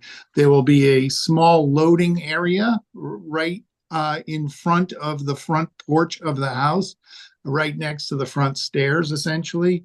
That will be a bricked area for loading and unloading into the van. And then there will be a walkway that runs up the east side of the house, up what is an existing slope. And then when it gets to the back of the house, it's essentially going to go perpendicular, and then that becomes more of a level area, a level ground. And then it will eventually tie into 48 Hulbert Avenue, which is also the same ownership, where his family lives, extended family lives. And so that will continue the walkways onto that property as well. But they will be brick surfaced walkways for the most part, for most of the visibility areas. And then up behind the house where it's tying into the existing porch, it will have a wooden ramp. Does that clarify? It does, but it's a lot more ground cover, let's put it that way. Well, the brick walkways, we would be doing, approximately 3.5 feet wide to 4 feet wide, depending where they are. They're going to reflect the existing grade in as much as possible. So there's no safety concerns. And so, yes, there is brick paved areas that a walkway essentially from the front of the house to the back of the house, between that existing house and garage. Right, and the plans show raising the back porch on 47 Walsh. The very back of all of that ramping and walkways is the back side of 48 Hulbert Avenue. And that has a back deck on it currently, but that back deck is actually not in very good shape. And so the thought was on 48, this is a whole separate application at the HDC, obviously, but it was to raise that the deck on the back of 48 Hulbert to floor height of the house, which is only 3 inches higher, 4 inches higher. And then the ramping would tie into that house as well. So he'll have full access to the first floor of both 48 Hulbert and 47 Walsh. George, in all due respect, and I think your opinions are important, but these are more in the purview of HDC than us. I think that's why Meg was raising her hand, maybe. And I think they're important questions, but I think they're more important questions at his HDC application than they are here. Right. I wasn't so much questioning. I was just trying to understand the PDF that was provided with this meeting. I appreciate that. I just wanted you to know where we were. We have no purview on that. I appreciate you guys' work and your consideration. Thank you, George. Yeah, it sounds like he and Mark should sit down before the HDC. I'm sorry, Joe, say that again. It sounds like he and Mark should sit down before the HDC, so, 100%. they can connect them. I agree. Anyone else in the public? No, there are no hands raised. Okay. Entertain a motion. Motion, what do we gotta close the public comment? Motion to close public comment. Second. Motion made by Joe, seconded by Barry. Joe, Aye. Barry, Aye. Nat, Aye. and I'm an aye as well. As for the merits, oh, I'm sorry, Stephen. Steve, Stephen. Aye. Sorry about that, buddy. Or locks. As for the merits,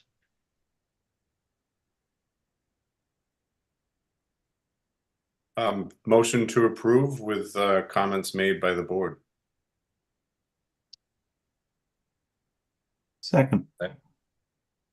Go ahead, give it to Nat. and those seconds are those are to be passed on to HTC, correct? Mhm. Great. Motion made by Joe, seconded by Barry. Joe, Aye. Barry, Aye. Stephen, Aye. Nat, Aye. and I'm an aye as well. Great.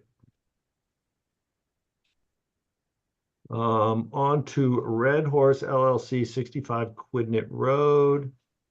Do we have Arthur? Arthur should be coming over now. Okay, great. Welcome, Attorney Reed. You are muted.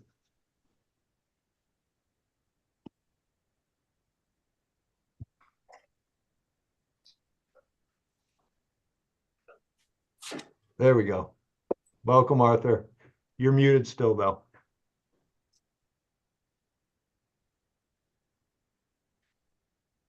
My unmute button was highly uncooperative. I've been trying extensively. Thank you very much, Mr. Chairman. I represent the owner of the property in question, which is at 65 Quidnet Road. And my client has purchased this property, which is a very small vacant lot, together with the property across the street, across Norcross Road at 88 Quidnet Road, separated by Norcross Road. And even though there's a disparity in numbers between 65 and 88, the fact is that the numbering out there is a little bit crazy. And they are, in fact, directly across the street from each other, as you see on the plan. My client's house, which is under construction at the present time, the previous house there that has been altered and reconstructed and is sited where it is, just outside the 50-foot setback from the wetland boundary. And the result of that is that there is no place on the lot, because everything to the east of the house is within the wetland resource areas going down to the beach.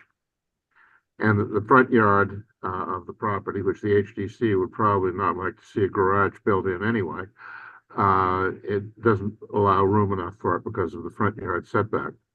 So the concept is to put a garage on the vacant lot at 65, which the planning board has the power to allow as a principal use by special permit. And I think this is exactly the type of situation that language in the bylaw was intended for. My client, the question was raised in the staff report as to the use of this. It will be used exclusively as for a vehicle and storage, parking of a vehicle and storage for the benefit of the 88 Quidnet Road property and nothing else. And that obviously should be a condition of the decision. I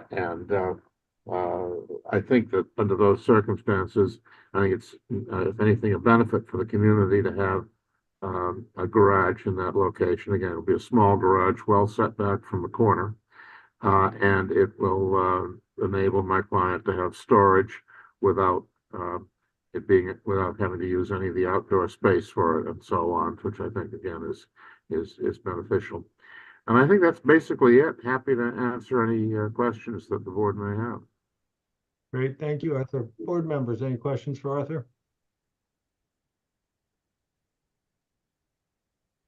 Arthur, your client doesn't have any problems with the conditions, correct?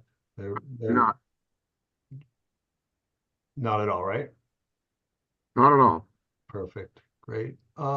If no questions from the board, do we have anyone out in the public, Billy? No, there are no hands raised. All righty. This is zoning, so you need to activate somebody. Yeah, I was about to say, Mr. Chair, who are you activating? Abby DiMolina. Motion to close public comment if no one's. Second. All right, motion made by Joe, seconded by Barry. Joe, Aye. Barry, Aye. Abby, Aye. Nat, Aye. and I'm an aye as well. As to the merits, ladies and gents.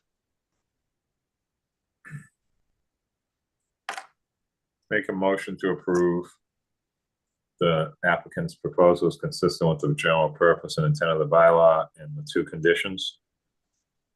Second. Motion made by Nat, seconded by Joe. Nat, Aye. Joe, Aye. Abby, Aye. Barry, Aye. and I'm an aye as well. Thank you very much. Thank you, Arthur. Have a great day You too. or evening.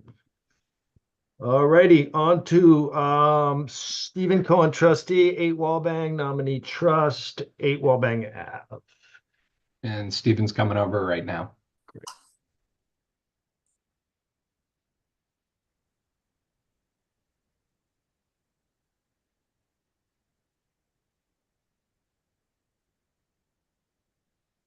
Welcome, Stephen. You're muted. Sorry about that. Stephen, if I could just have a quick sec before you start. Yeah. And in all due respect, like I understand we're all busy, but I just have an issue with the letter you sent to the board Friday evening, and I just have and my hard time with it is just that our packet was posted at noon that day. Your letter arrived at 5:30, so we didn't have an opportunity to have it in the packet. And I'm just not comfortable discussing that letter and its contents in this meeting without the public having an opportunity to review it. I think with the atmosphere in town and the issues we have, I think with public perception, I just think that without it being in the packet and without the ability for the public to read it, I don't think it's fair for us to discuss it or even comment on that portion of it. I mean, we can talk about the application. Yeah. Well, I understand what you're saying. Yeah. I concur with your concern.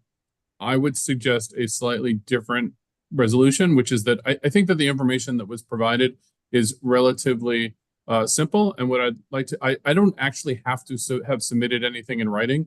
I could just discuss it at the meeting. Yeah. So what I'd like to do is discuss it, but if the commission felt more comfortable in withholding its vote in case people needed more time, you could make that decision later at the meeting. I wouldn't object to that. I certainly appreciate the importance of having the public get information and be able to have access to it. But I don't know that it would require us not to talk about things that are relatively simple concepts. No, I just don't want to be referring to that letter when people don't have the ability to see it. And I guess that's the line I want to draw there is that, we talk about everything, but let's not say as in the letter I sent you. Okay, that's fine. Okay. All right. So one piece of this is, do you have to appoint someone for John, or was he not on this? John was on this. Yeah, I thought so. So Mr. Kitchener will now be on this. Okay, thanks. Okay, I believe you have been present, correct, John? You're muted, John. Yes, I have. Yeah. Great. Yeah, I believe we only had one hearing on this matter before. Great.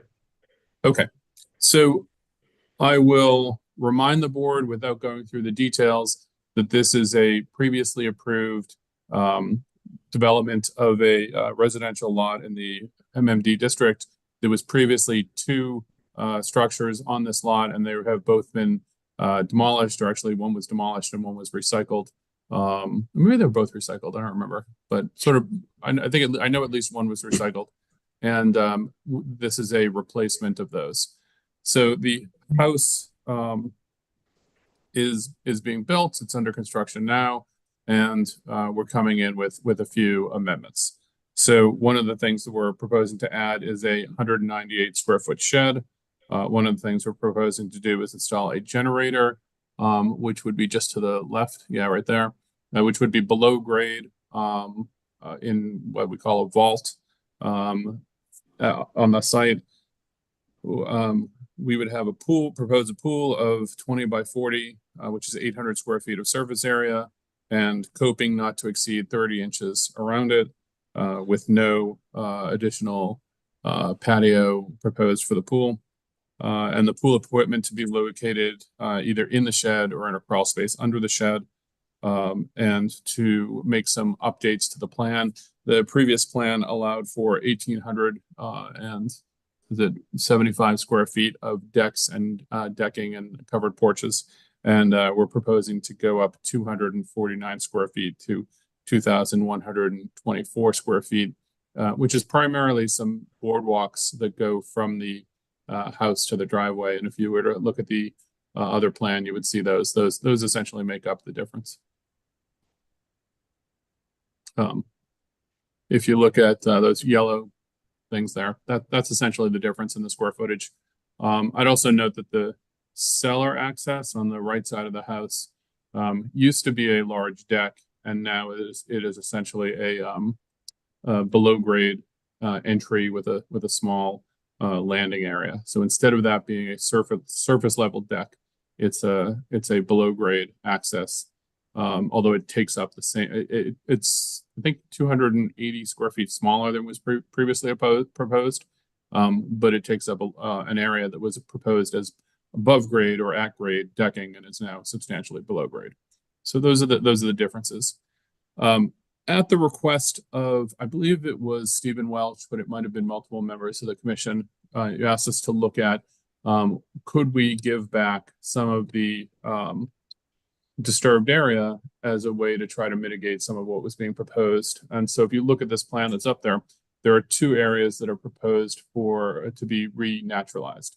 The first one on the bottom right-hand screen sort of goes around the bottom left goes around the septic system and gets rid of that bulge there. And the other one is the triangle to the right of the pool. And that triangle, we think is particularly important because when we looked at it and compared it to the topography, there's actually two really nice large existing native cedars there. So that small area would actually preserve two really nice trees. It's a give back of about 2,155 square feet of area that was previously proposed to be disturbed. And we are also proposing, if you look, you see there's a dotted line essentially in the middle of the lot. The plan on the screen doesn't show the whole lot, but that line is roughly in the middle of the lot. And then it's all gray on the right side.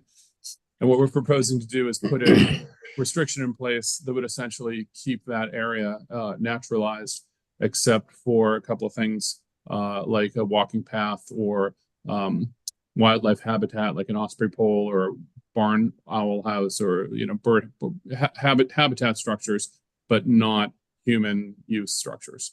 And that would eliminate essentially clearing, except for clearing invasive species or dead trees or whatever. But essentially it would prevent that area from being either clear cut or turned into decorative vegetation as opposed to native vegetation. And so that area, and that was not previously proposed, and that's an area of about 34,509 square feet. The other thing that we're proposing that I think is something the board should consider basically for all pool applications in the MMD, and should refer to the Concom and the zoning board for its pool stuff, is that there are new low lumens lights that are now available that could significantly reduce the light impact from having a pool. So for example, a standard light bulb, a 60-watt light bulb, produces about 800 lumens of candle watt power. And a 100-watt light bulb produces about 1,600 lumens of power. A standard pool where you have a 20 by 40 pool and an 8 by 8 spa produces 5,554 lumens of light. If you reduce that to 6-watt LEDs at 2,700 Kelvins, 2,700 is a soft white Kelvin as opposed to a bright white Kelvin, which might be like 5,000 Kelvins. And you only get 288 lumens of candle watt power per light bulb. And so for a standard 20 by 40 pool with an 8 by 8 spa, that's about 1,728 lumens, which is about 20% of the light. It's a 69.97% reduction. So what does that mean here? That means here, if we did a pool that potentially had an included spa, because we're not having, there's no proposal for an excluded spa, you'd have about 1,200 to 1,400 lumens of light, which is equivalent to the same as one 100-watt light bulb in the lamp in your living room.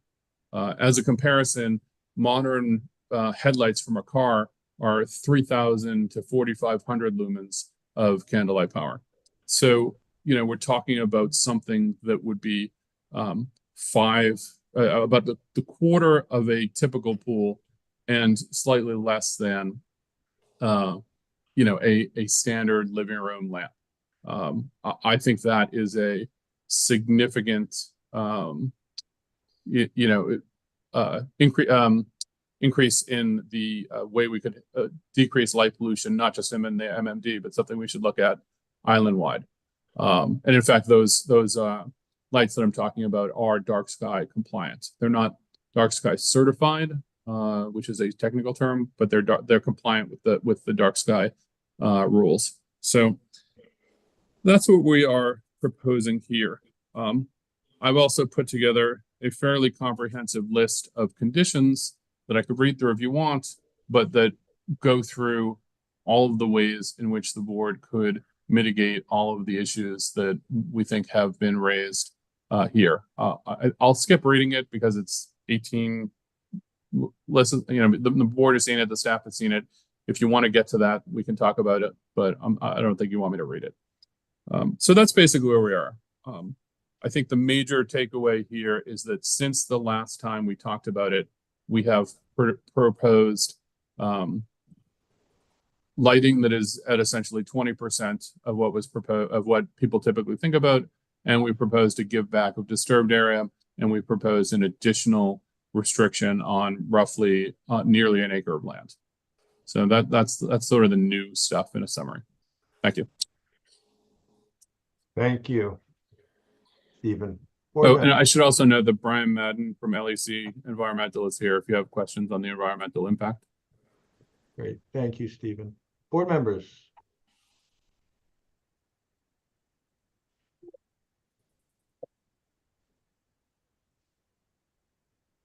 Joe. Thank you, Mr. Chair. So I was walking in this area on Sunday and kind of glanced over, and it just seemed like it was not what was projected, looking at the photographs and stuff like that. So I, after the rain had passed, stuff like that, swung out there and walked it. And so now what we have is the land bank has cut all the way in front of that. So I feel like if you're standing on Cisco Beach and turn around, you're going to be able to see everything in this. I thought there was more taller vegetation than what I remembered in prior. And I don't know if something was removed during construction, whatever. It just seems like it changed, or the structure is just looming and exposed. And, right now there is that tennis fencing in front of it, but I feel like now that pool is going to be visible from at least 2 locations. I don't think the land bank is helping them. It does say on their plan it's undisturbed, but the land bank is going and cutting that area for, hawks and falcons to, of course, feed. So I think this may actually fall back into, 41 and 43 West Mayan Common. I'm starting to get that feeling, and, I'm sorry for the last meeting saying what I was saying, but as going on there today and seeing that, I really have a kind of a change of heart. I think this is going to be extremely visible from a lot of, 2 or 3 locations. So thank you, Mr. Chair. Thank you. Anyone else?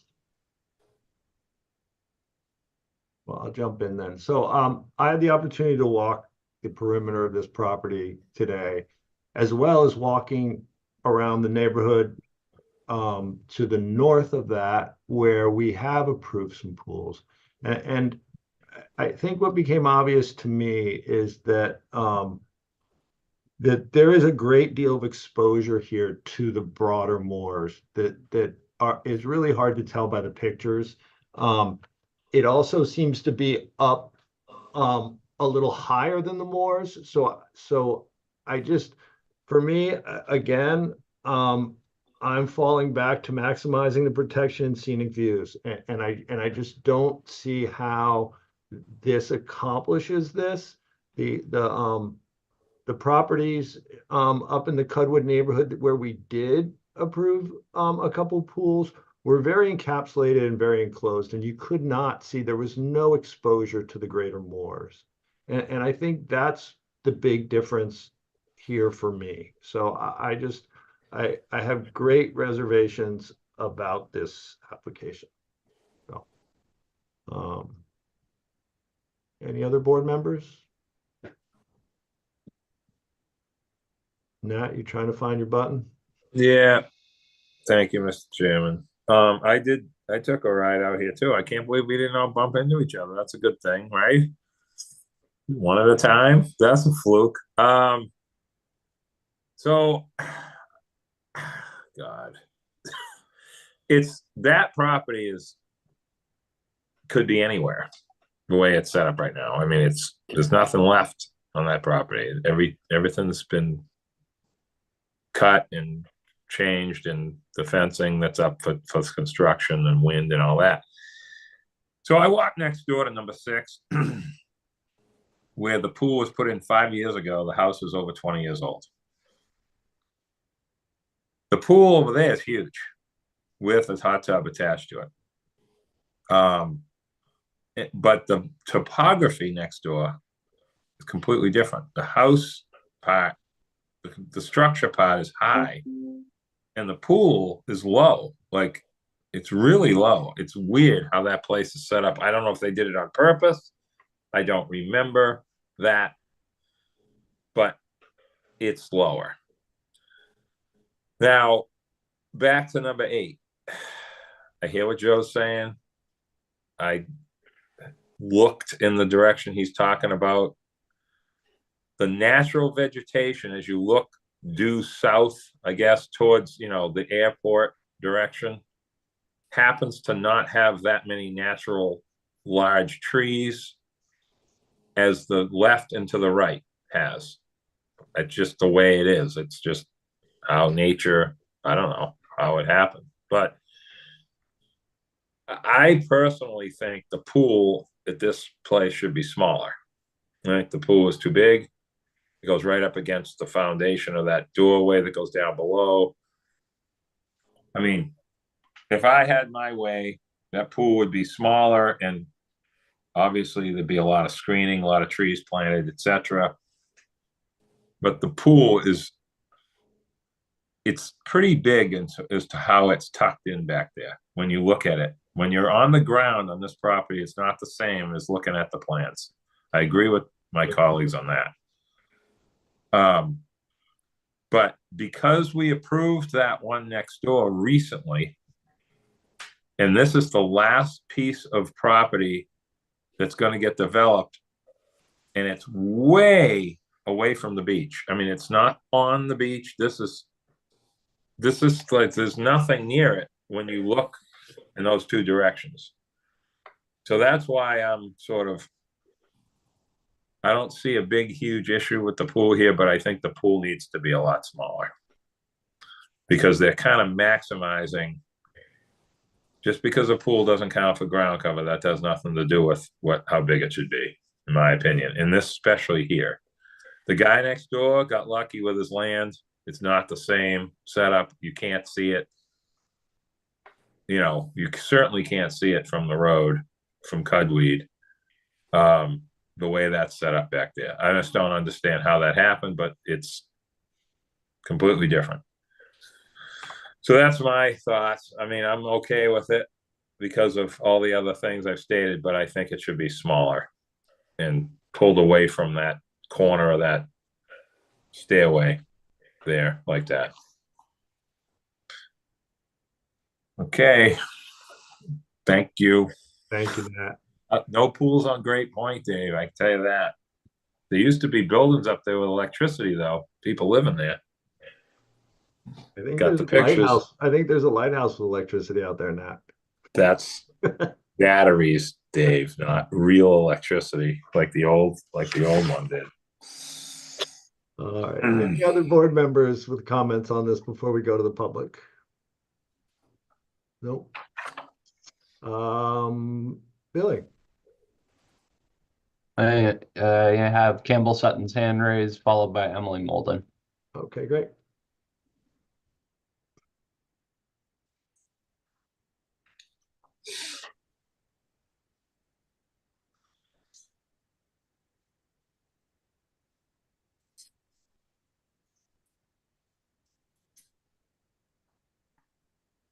Welcome back, Sutton. Miss Sutton, Campbell. It worked again. Oh my God. That's all right. You're on a tear. I am. I should go back to the old machine that I have replaced, but it seems to be the only one working. So there you go. Good stuff. I took the opportunity to go back to the February 8th, 2021 meeting on YouTube, I think it is, just to sort of review what the thoughts were at the time to figure out the denial that had occurred. And so I found it quite interesting. Many of us were saying the same things that are being said now, as well as Mr. Cohen. But in the original application that included the pool and the shed, so the February 2021 application was a recent purchase, right? They had recently purchased the property. We're proposing to essentially raise the site, RAZE, raise the site and start fresh. And so one of Nat's comments at that time was that, well, in general, the underlying zoning for this area was lug 2 and spoke about the ground cover allowed, et cetera. And his comment at the time was, well, maybe if the structures that were originally on the lot remained in place, they would have a better chance at perhaps getting a pool, which it sounds like that may be sort of a Cudweed situation. House has been there 20 years, et cetera, versus sort of starting with a clean slate with someone who just purchased in the MMD. And that was one of his comments as well, is that they sort of knew where they were buying. And everyone's issues seem to be really around impervious surface, right? It was because the house ground cover was essentially a trade-off between the existing house and the existing secondary dwelling or garage. There wasn't an issue with that, but Dave's point at the time, let me see if I tried to take down everyone's notes, said that, he just didn't see how the additional impervious surfaces were tethered to the spirit of the zoning bylaws of the MMD. And Steve Welch agreed with Dave, and just saying that the pool was really the outstanding element with the amount of impervious surface that was being taken up with the pool and the shed and the decking, etc. So Fritz was consistently against pools in the MMD. John Trudeau didn't seem to have a large problem with it, though was concerned about the impervious surface as well. And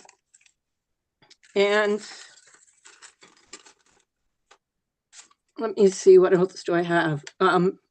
So Paul Santos had said that they would build in kind and sort of implied that maybe they could take the shed away or something like that. In the end, at that meeting, the result was a denial for the plan as it stood. In June of 2021, the same proposal came back through Mr. Cohen without the pool and without the shed, and was approved as the building with the ground cover and the impervious surface at that time.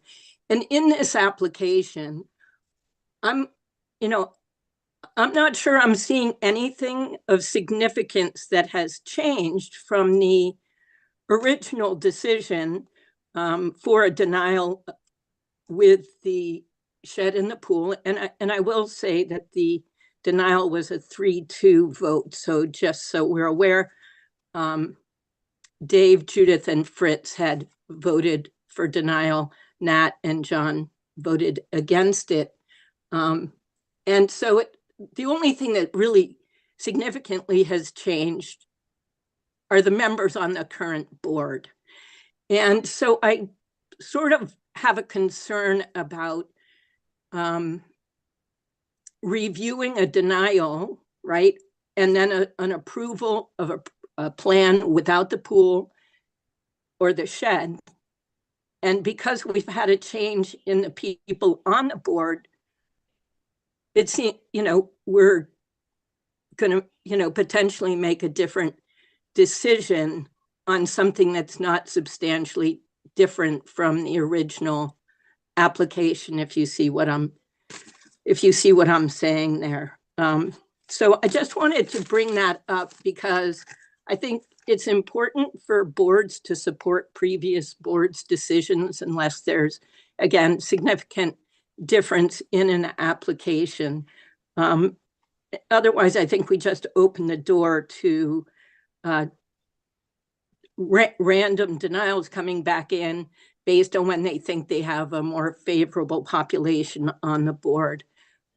So I think that's in part what I had to say. And I do think that the location of this property, which is adjacent to the wide open Middlemore district, really does impact, the nesting grounds for the northern harriers, et cetera, and the use of that land for the native flora and fauna, which I believe underlies the intent of the Middlemore's district. So I'll start with that and stop there. Great. Thank you, Campbell. Appreciate the input. Do we have Emily coming over? Yes, I'm moving Emily over now. Emily, I'm going to hold you for a second. Stephen, is there something you want to say? Well, I'd like to respond, but I'm happy to wait for the public to go through. Let's wait till Emily. Let's let Emily go, and then I'm fine with that. Respond and complete. Hi, Emily. Welcome. Hello there. Thank you, Mr. Chair. Thanks for the opportunity to speak. Without being too repetitive of my comments at the last hearing or what's previously been said, I did want to just acknowledge the Chair's initial remarks. I certainly, as a member of the public who does certainly review the packet pretty closely, appreciate the notion that materials that are submitted late aren't necessarily available for public view. So I definitely appreciate that, and personally would like to have an opportunity to look at new materials that are relevant to the project. I definitely appreciate the notion of the lighting elements that Mr. Cohen raised. We certainly are really supportive of those types of dark sky initiatives. I do still think there are some concerns around the proposed pool. As far as the revegetation goes, I guess I'm not entirely clear from the plan if some of that area, particularly down around the septic, has to be disturbed anyway for the construction of the septic and then is being revegetated, or if it's just adding additional native vegetation where there is no need for disturbance. So that was one question that I had. I certainly appreciate the intent of the restriction on, I guess, the eastern portion of the lot, but I would also just remind the board that in the provisions of the Moorlands Management District in the bylaw, landscaping is definitely within your discretion to condition as it relates to protecting the interests in the Moorlands Management District. So I think that ultimately, if there was going to be a large change to that portion of the property, it's something that you would have purview over. I guess I just would echo my concerns from last time, and certainly in light of some of the comments from Mr. Topham and Mr. Iverson being out there, I do absolutely contend that this property is different from the others in this Walbang Cudweed neighborhood, in that it is so exposed. I know it was brought up, I think maybe Mr. Topham mentioned that the land banks recently mowed a lot of the vegetation out there, and that really is the nature of this type of moorlands habitat. It is disturbance dependent. And so that type of disturbance is likely to continue to happen over time into the future. So I do think this property is distinctive. And then I guess just to echo one thing that Ms. Sutton had mentioned, I agree that seeing very little change in conditions since the board denied the pool in the shed back in 2021, I would certainly be concerned that approving it now with little change could be seen as arbitrary. So those are the only things that I would add this evening. Thank you very much. Thank you, Emily.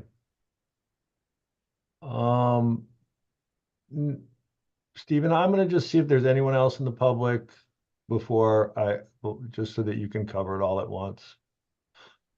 Billy, is there anyone else with their hand up? No, there are no hands currently raised. Okay, great. Stephen, the floor is yours. Great. I will try to respond to all of the points raised as briefly as possible. And I do appreciate Emily acknowledging that the lighting that I mentioned is potentially something that we should look at positively. Okay, let me see if I can do this in order. A couple of members mentioned that they think that there's potentially some visibility of this pool if it was to be installed. I would suggest three things. One, that you need very, very little screening in order to make something in a 2-acre lot that's at grade invisible. And in fact, the HDC approval requires that it not be seen. So we could not install something that was seen. If the board wants to see a more detailed screening plan that would demonstrate that, well, first of all, the photos that were already in the file demonstrate that 4-foot stakes with orange ribbons on them can't be seen. So I don't know how a pool of grade could be seen if the 4-foot stakes can't be seen. But even if they could be, I'm happy to submit and work with staff on a landscaping plan that provided perpetual screening with using native species like arrowwood or cedar or whatever was proposed. So I feel fairly confident that we could mitigate any kind of visibility by the use of natural vegetation. And the other thing that we could do, if the board felt it was appropriate, to change the grading of the pool to lower it, 1 foot, 2, 3, whatever, it's certainly something that we could accomplish. And that would, be also help with screening or noise or whatever. So I think both of those are easily on the table if the board was in favor of it. Ms. Sutton brought up the prior applications, and I want to be really clear that there are some very significant differences here. First of all, as much as the board is not, the board should be respecting prior decisions of other boards, I do want to note again for the record that it was a relatively uncommon occurrence where that application was proposed and denied in one meeting with no opportunity to revise the application. Frankly, I think Judith and Fritz were grinding a pool axe that has since petered off a little bit. But I mean, this board and no other board that I'm aware of typically deny something without giving the applicant the opportunity to make revisions. It was very odd. And so I don't know how much we should be bound by that. But what I would note is that in that application, the pool was actually in an undisturbed area. And then there was a proposal to disturb naturalized land in order to install the pool. That's not the case here. This pool is proposed to be installed within currently disturbed area. We're also proposing to revegetate area that's approved for disturbance, and we're proposing to put a restriction in place to preserve, basically an acre of land. Emily is generally on the ball, but I don't believe that she's correct. And I just looked at the bylaw to confirm that this board has no jurisdiction over landscaping. You have jurisdiction over structural improvements within the MMD and impervious surface and structures and ground cover. If my client wanted to, after they got the approval from this board to do structures, we could go. The only thing that would prevent us from essentially clear cutting that space that we're proposing to be restricted would be getting a Mass Natural Heritage permit. And frankly, I think we could get it. I don't think we want it, but this would ensure that wouldn't happen. And I think there's a tremendous benefit for the board to put a restriction in place to make sure that doesn't happen. Because currently there's no prohibition on that happening.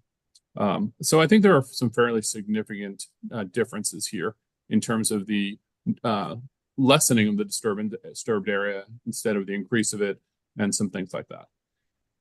I'd also note that compared to the pools that were approved at Cudweed, 3 Cudweed, 6 Wallbang, and 5 Cudweed, the 5 Cudweed pool was approved in 2019, is a 36 by 18 pool with a patio, and that was approved 5-0 with no conditions.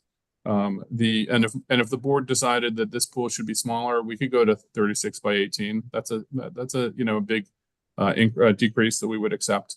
I don't know how I got the 6 Wallbang approved. I must have been particularly charming that night because that pool is 40 by 20 with us, and was approved 5-0 with basically no conditions. So I think the other one was either Sarah or Rick, I don't remember. But I don't think that the characterization of me sort of jury shopping for new members is correct here. I think what has actually happened is that the board has changed its mind on how it wants to deal with pools after consistently approving them, 5 in a row over several, recently. It has now changed the legal standard, and I don't really think that that's appropriate. In fact, case law and state law says it's not. So I would suggest that it's the rules that are trying to change, not my clients, or not me looking for different members. However, as much as the board shouldn't implement rules differently, it can change the rules through town meeting, which is going to happen this town meeting. And in fact, I support that happening. I believe Ms. Molden is the primary sponsor of a warrant article that would ban pools in the MMD district. And I intend to vote for that because I think it's a good idea. But that's for the future. That's not for applicants that are here now. The applicants that are here now have the rules that are in front of us. And so I would suggest that this board should be implementing those rules consistent with its prior practices. So I do think that we could put some significant benefits in place. I think we could screen the pool. I think we could shrink the pool. I think we could change the grading of the pool. And I think we could implement rules that are much, much better than were approved in the 5 Cudweed and 6 Wallbang pools that are directly next door and have essentially no conditions. So that I think is what the board should be doing here. And I'd be happy to try to further address the board's concerns about visibility and conservation. Thank you, Stephen. I appreciate your perspective, Stephen, but all things are not equal. Those other properties where those pools exist are not like this property. And to say that we've approved and it is not exactly accurate, but we'll agree to disagree on that one. Joe. That's fine, Dave. I get what you're saying, but at the same time, I would suggest that zoning has to be applied consistently within the district, and to suggest that the two houses next door are significantly different than this house is a very large pot of water to carry. And maybe you're right, because not every lot is the same, but zoning is supposed to be consistent in the district. True, but this is a special permit. It isn't a by right. So, Joe. Thank you, Mr. Chair. Yeah, first, it is a special permit. And I also think that every architectural project is specific to that site. Everything's designed for that site. And it's why we have, copyrights, because someone doesn't steal your plans. It's designed based on a site. And I think if you go back through the images, I'm not saying that anything was done malicious or in intent to deceive, but when it was done, the land bank had not mowed down that area. So that's where they're doing this every year. They're trying to, create, somewhere for the hawks, et cetera, to feed. So I think this is going to be more problematic for your client. Every year you're going to come in because the land bank is going to go mow down that area. So that's, when I saw the images, I was like, oh yeah, that's what it is. But then remembering, oh, well, riding my bike out there, it's all mowed down. So it's completely different context. The other part is, if you look at Mirka plan, sheet number 72, she has an image of the front of the house, and then it shows the pool, and then there's landscaping, but there's nothing in front of the pool. So there's a lot of things that are going to say it is fully exposed. What I did like, and I want to circle back around, is I like the investigation of the lighting. I wanted to mention that earlier.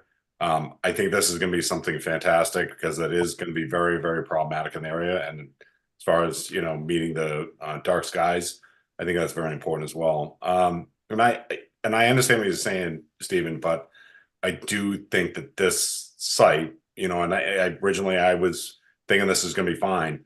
After re-seeing the site today, I think that I have a different opinion, and I understand that 6-wall bang, how it is screened, and it's Nat said it's narrow. It's it's the topography works in their favor, and it's like sunken, so you can't see it. You really have to go looking for it, and I think that this is going to be something that will be very visible. So that's why I'm, but I don't also think that a previous board, I'm on it for a reason, and I have my own opinion. I don't think I should be following anyone, because otherwise that just doesn't make sense. That just is invalid. So thank you. Yeah. Thank you, Jeff. Barry. I'd like to echo the same thing.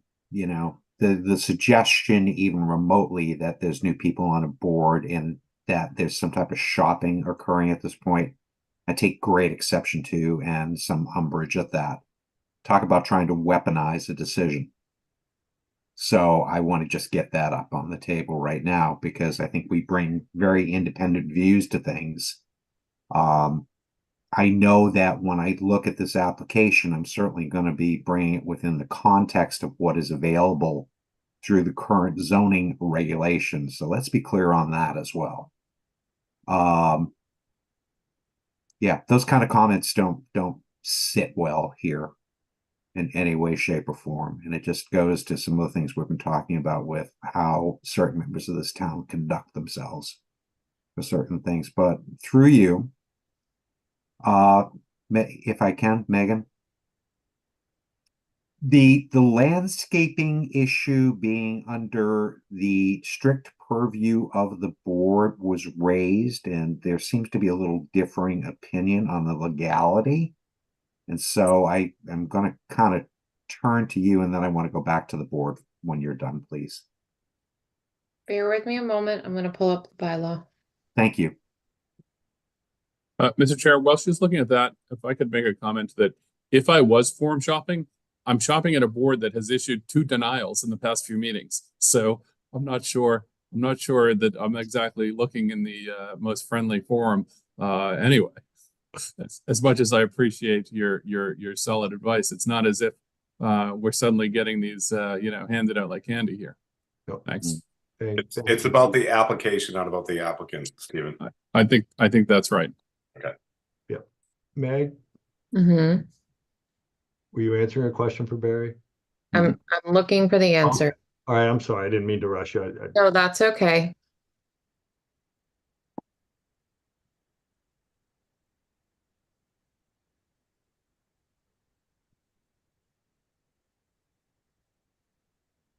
Mr. Chairman, while she's looking that up, Yes, Barry.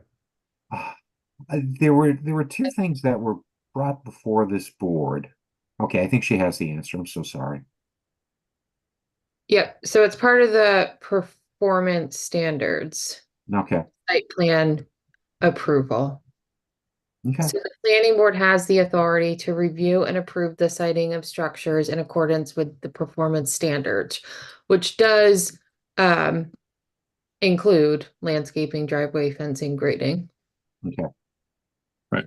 Because I'm sorry, I don't mean to step on Megan there, but you have to look back 1 sentence, and that approval is, if you look at where it says D and look at the first sentence, that approval is consistent with issuing a special permit for the construction of structures in the Morelands Management District. So I think what could happen is, after you approve these structures, I could then get a MISA permit and clear cut an acre if I wanted to. I'm not suggesting we want to. I'm suggesting the board should, at the special permit level, put a restriction in place while we're talking about structures. Because if we're not talking about, if there's no structures on the table, we could clear cut the whole thing with a MISA permit. So you do have that authority, but that authority is only within the application like we're talking about now. And I would encourage you to use it.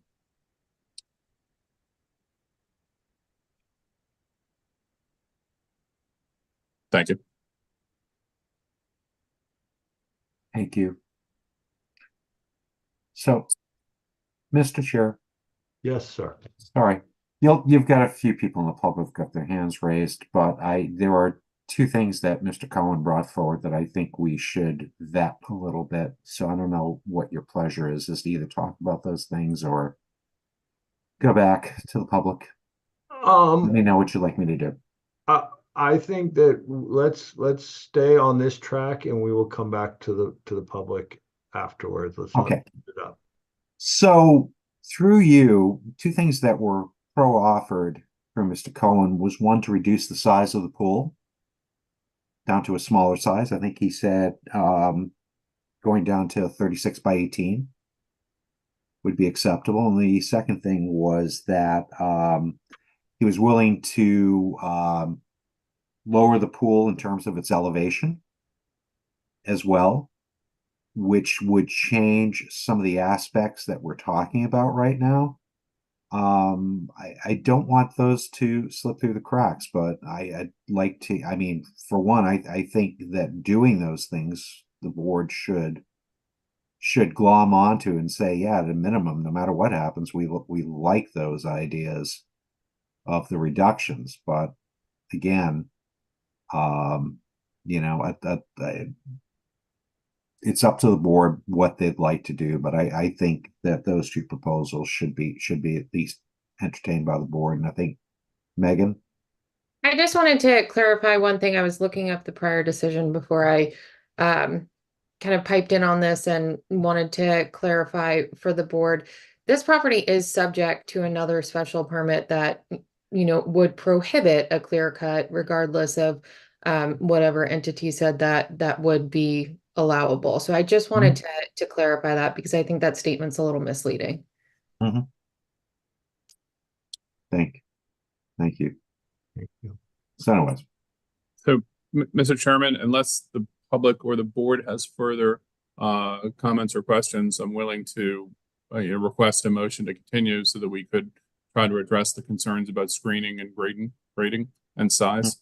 Okay, I'm fine with that, but we definitely need to hear the public comments. Yeah, I'm not trying to cut anybody off. I'm just Okay. saying I'm willing to Right. accept that. Yeah, no, and I appreciate you being flexible, Stephen. The public, Billy. I'm moving Campbell back over now.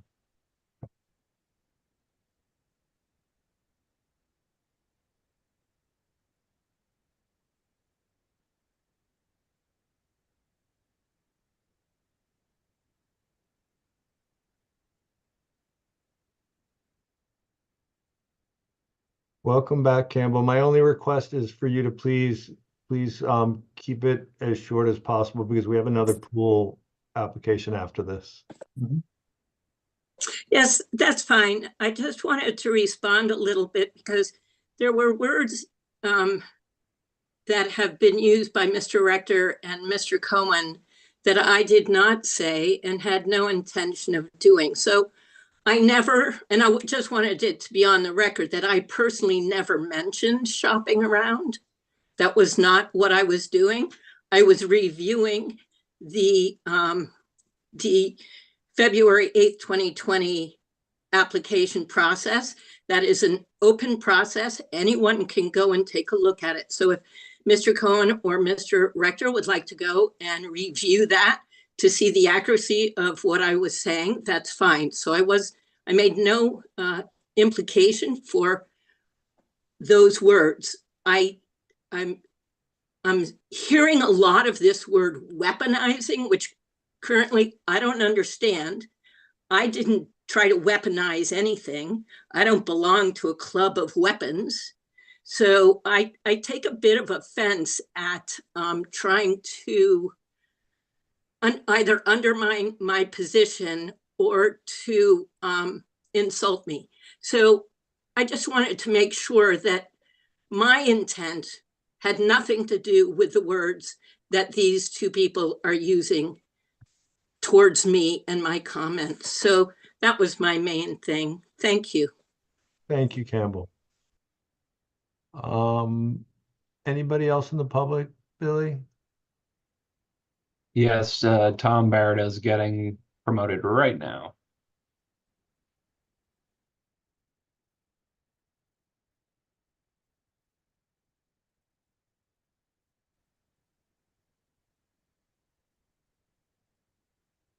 Welcome, Tom. Please don't drag us into the weeds here, but we appreciate your opinion.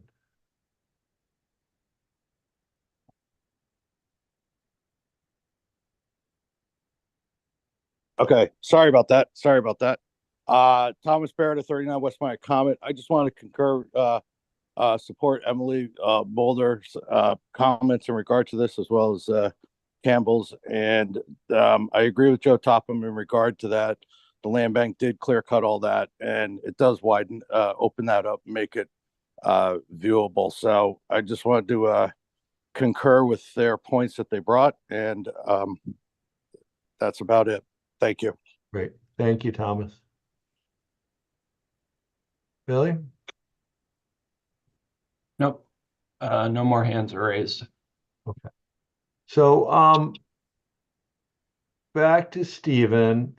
So when you come back to us, what you're gonna bring back some alternate ideas here? Yeah, I think we're going to look at some revisions that we could make to reduce and screen appropriately through grading and native vegetation and altering the size and location of the structures. I don't want to get into the details because No, that's no, not I want to make sure we're all on the same page here. Yeah. So, and I appreciate that the board may or may not approve those, but I want to try to be responsive to those comments with some revisions. Okay. Okay. I appreciate that. So we're going to keep the public hearing open. We're just going to vote to continue this to the next meeting, correct? Yeah. Thank you. Entertain a motion, please. So move, Mr. Chair. Second. All right. Motion made by Joe, seconded by Barry. Joe. Aye. Barry. Aye. Nat. Aye. John. You're muted, John. Aye. And I'm an aye as well. Rolling right back in. different playing field, same game. Uh-huh. We've got 43 West Maya Comet LLC, 43 West Maya Comet Road. Yeah. Stephen Cohen for the applicant. I don't know how I became the MMD pool guy, but apparently someone must have written it on the wall and somewhere, you know, call this guy. Maybe But sucker for punishment. yeah, something like that. Anyway, this is a new application, so I will be going through some more details than usual. This application is at 43 West Maya Comet Road, which is a just under 3-acre lot. It is immediately to the south of 43 West Maya Comet, which you may recall is an area that was approved for residential development and denied for a pool, and that is under appeal. This lot has about an acre in that space that you see now, and then about 2 acres to the south that is substantially all of the undisturbed lands and along the pond. So it creates a very nice naturalized buffer in that area. There is currently a single family home that's about 1,932 square feet and has impervious surface of about 1,077 square feet.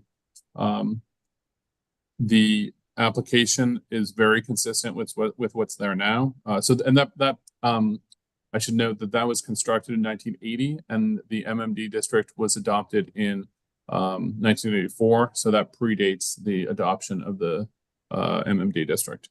We're proposing a house of about 1,932 square feet and 1,066 square feet of impervious surface. So slightly shy of the existing, but consistent with the existing proposal, but not more than, slightly less than what's existing. We're also proposing a pool. The pool was proposed at 32 by 14 feet, which is 488 square feet. Just as a comparison, a 20 by 40 pool is 800 square feet. So this is almost half compared to the other pools that are proposed. And it has a coping of only 2.9 feet, which is 236 square feet of impervious area. Again, a very modest coping. It does have a stone patio that's proposed. That stone patio is only 90 square feet, very modest. It's proposed to have a retaining wall for grading purposes, and the top of that wall is about 23.2 feet. We're proposing a generator, again, that would be in an underground vault. And so that's about 16 feet of impervious surface, give or take, for the cement pad that would, again, be below grade. We're proposing an upgrade to the septic system. It's currently a leaching pit, and that would be replaced with a modern soil absorption system. And that system is larger, obviously, than the pit, but much more beneficial to the naturalized environment, especially given its proximity to the pond and the ocean to reduce the contaminants that come out of the leaching pit. The dirt driveway is proposed to be replaced with pea stone. Pea stone is not an impervious surface, so we are not adding any impervious surface there, nor are we proposing to change the location of it or to disturb an area to create it. The applicant is proposing to revegetate about 3,638 square feet of area that is currently disturbed, which is about a 3.5 x of that more than the disturbed area. I mean, than the impervious surface, rather. So it's not within the application, but if the board wanted to consider a condition that restricted essentially all of the southern portion of this lot, which is more than 2 acres, we would also accept that condition to maintain that naturalized area.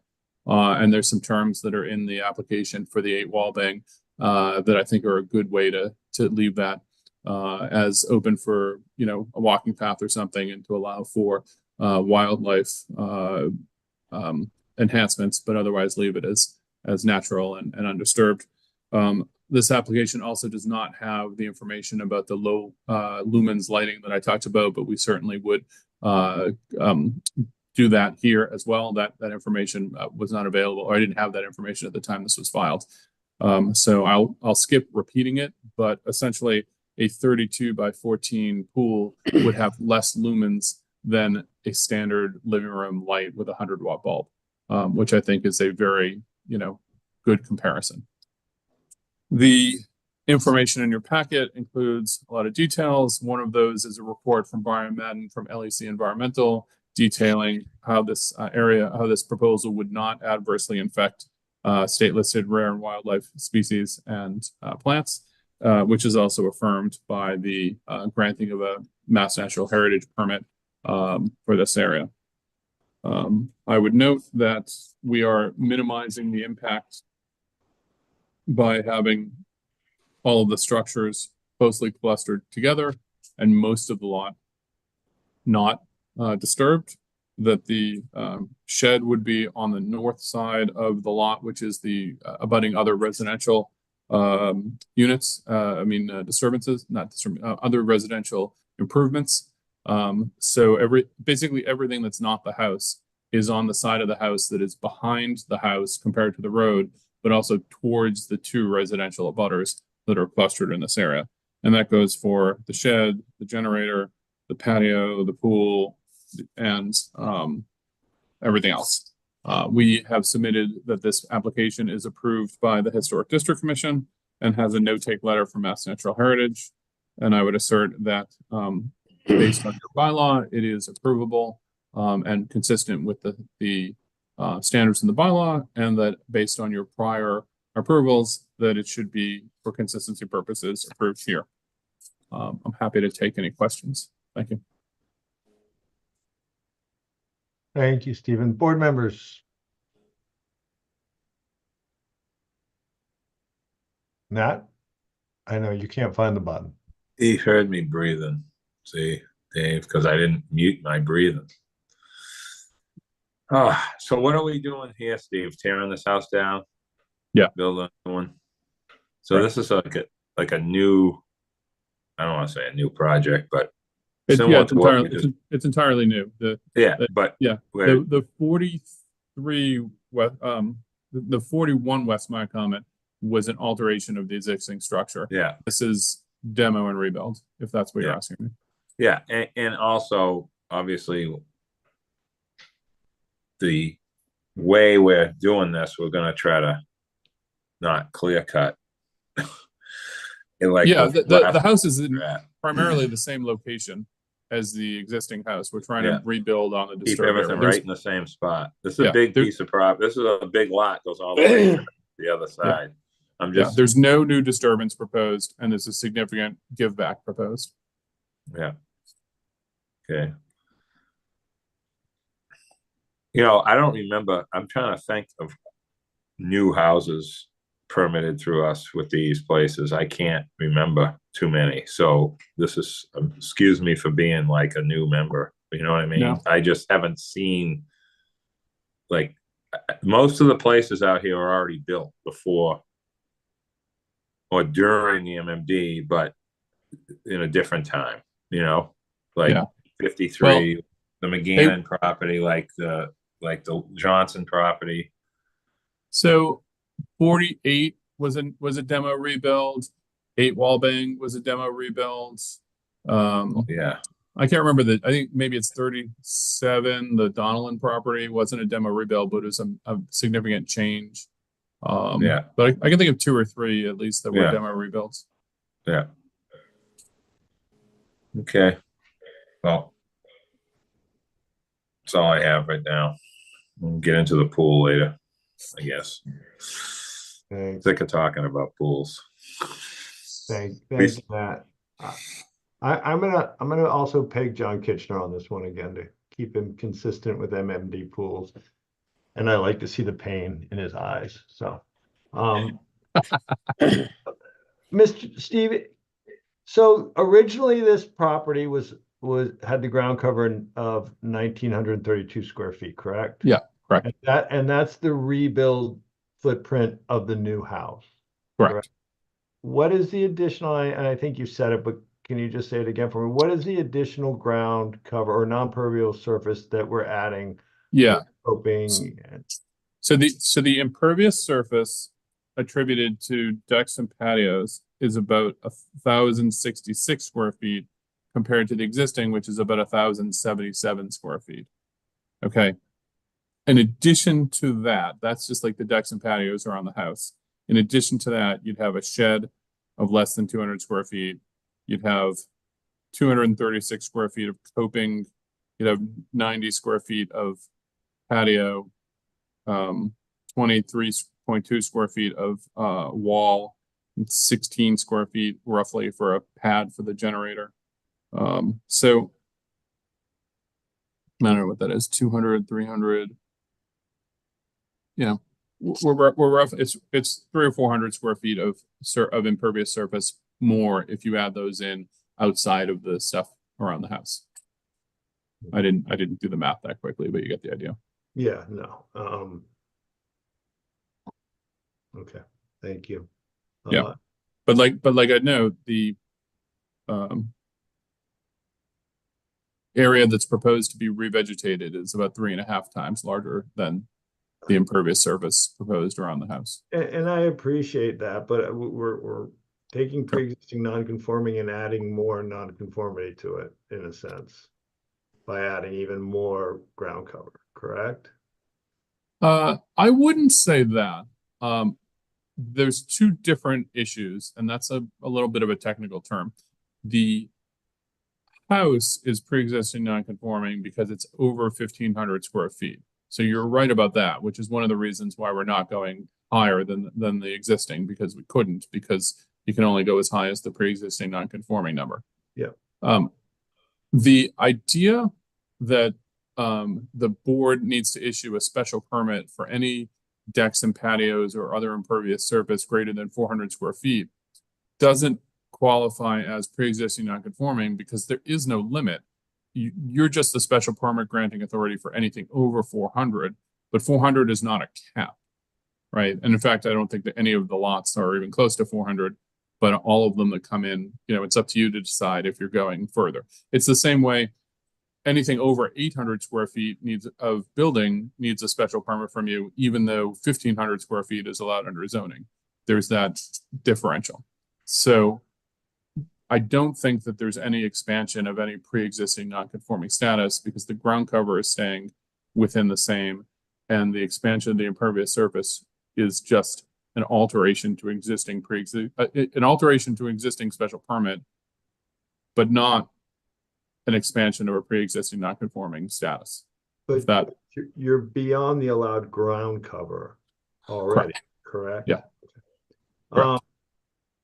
Board members. Billy, public?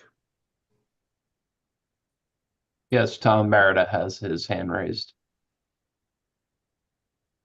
Followed by Emily Molden, Campbell Sutton, and Chris Donnellan. So Tom is coming over now. Okay. Welcome back, Tom. Yes, thank you. I just want to make a few comments.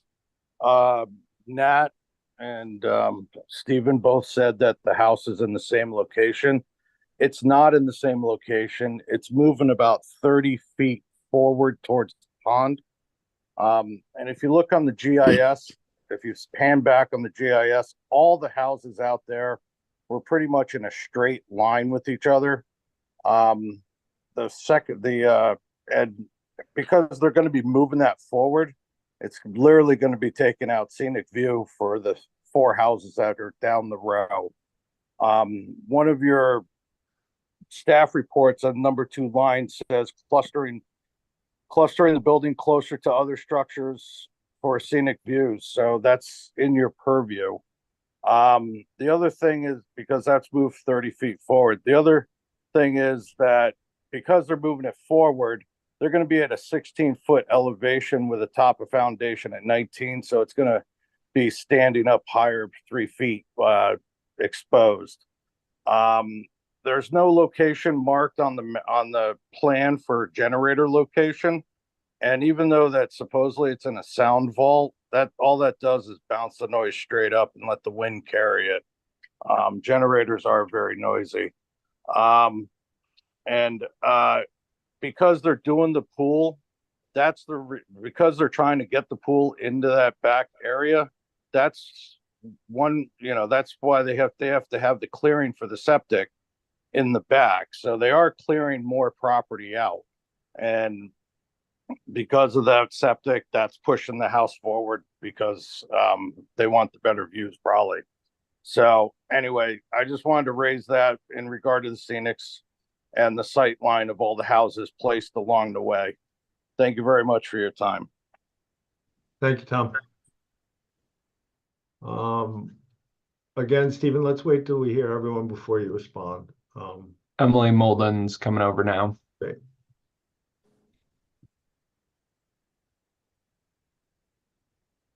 Welcome back, Emily. Oh, where'd you go? Oh, there you are. Thank you very much, Mr. Chair. I am here. And thanks for the opportunity to comment. So I did submit a letter to the file that was in the packet. And that outlined a lot of our concerns with this particular proposal. So I will keep my comments brief as you have all had that to review. Just sort of as a recap, certainly acknowledging the reduction of about, I think, 43 square feet in structures that are being proposed from what's existing as far as the dwelling and the decks go. If my math is correct from the application, the additional square footage in the landscaping features and the pool that Mr. Cohen mentioned adds up to about 1,019 square feet. That's being added above and beyond what currently exists. At least that was my understanding from the application. I won't go into our specific concerns with the pool because that's in my letter and has been discussed with some of the other applications. I did want to just point out that it seems as though there is going to be some significant vegetation clearing, specifically in relation to the new septic system that's being constructed on the property.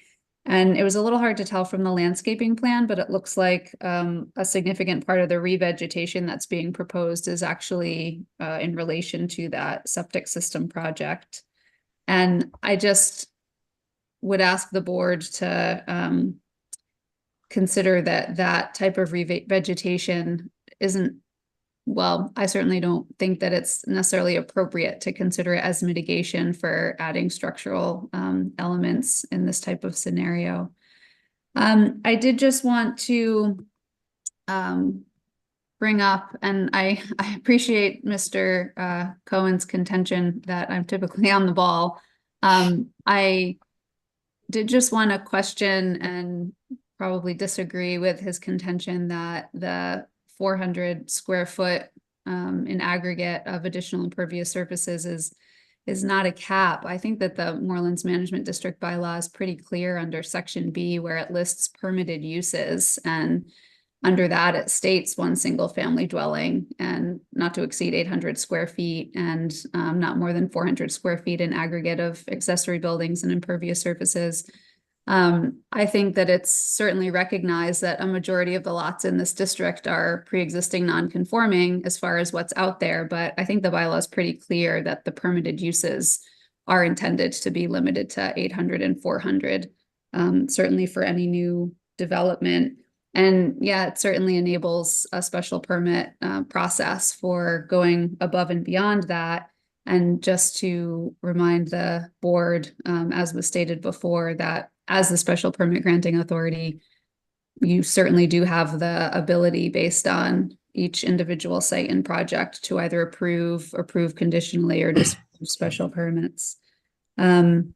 So based on, I think, some of the board's previous decisions around particularly the addition of pools in this area at 41 and 48 West Maya Comet, I think the findings that were made in those denials can certainly be cited in this instance as well. We don't believe that there are conditions that would protect the interests of the MMD from a pool in this location either. Thank you for your time. Thank you, Emily. Billy. Next up, we have Campbell Sutton. All righty. Welcome back, Campbell. Thank you. Good evening. And how happy is everyone? This is the last one of the night. You were batting 1,000 too on getting on here. I'm impressed. You must have gotten some new equipment. No, it's old. I said it's very old. But it works. That's The all new that stuff. matters.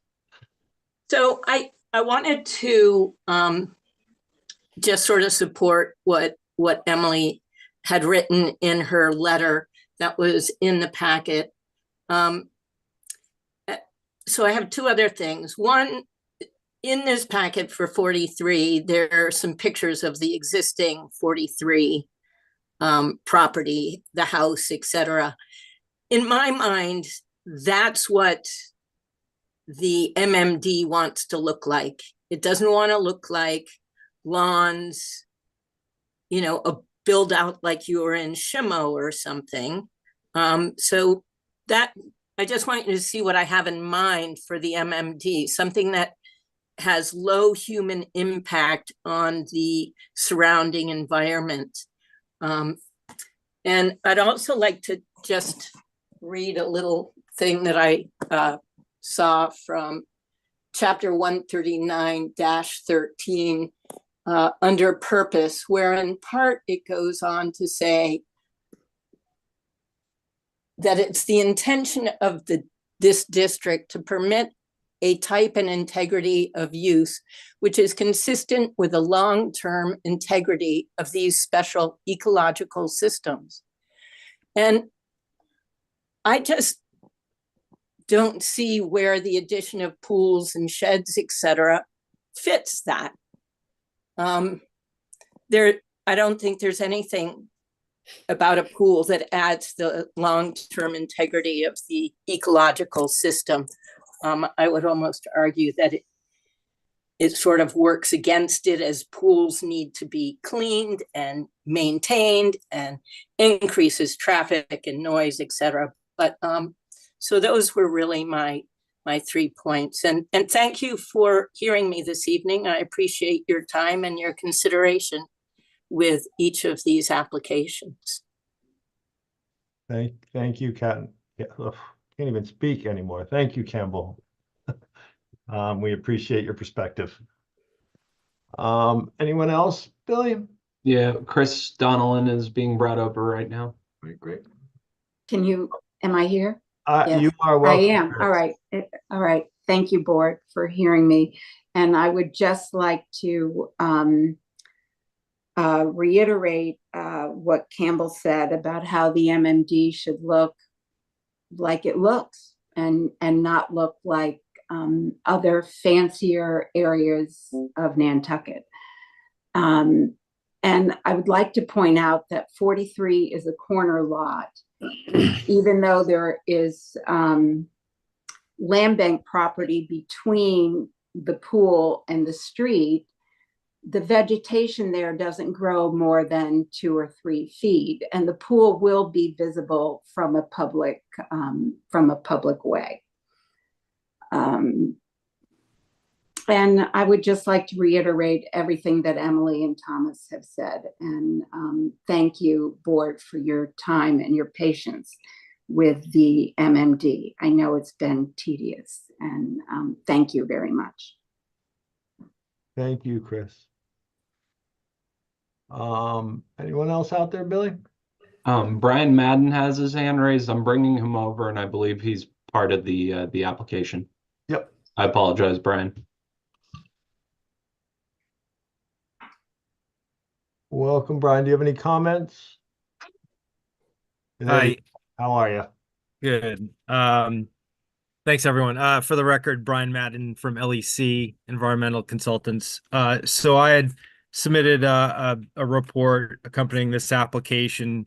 I won't review it in any great detail, keep it short. But I just wanted to point out a few things to help clarify some of the questions that have been raised thus far, and just provide an overall context for the site location.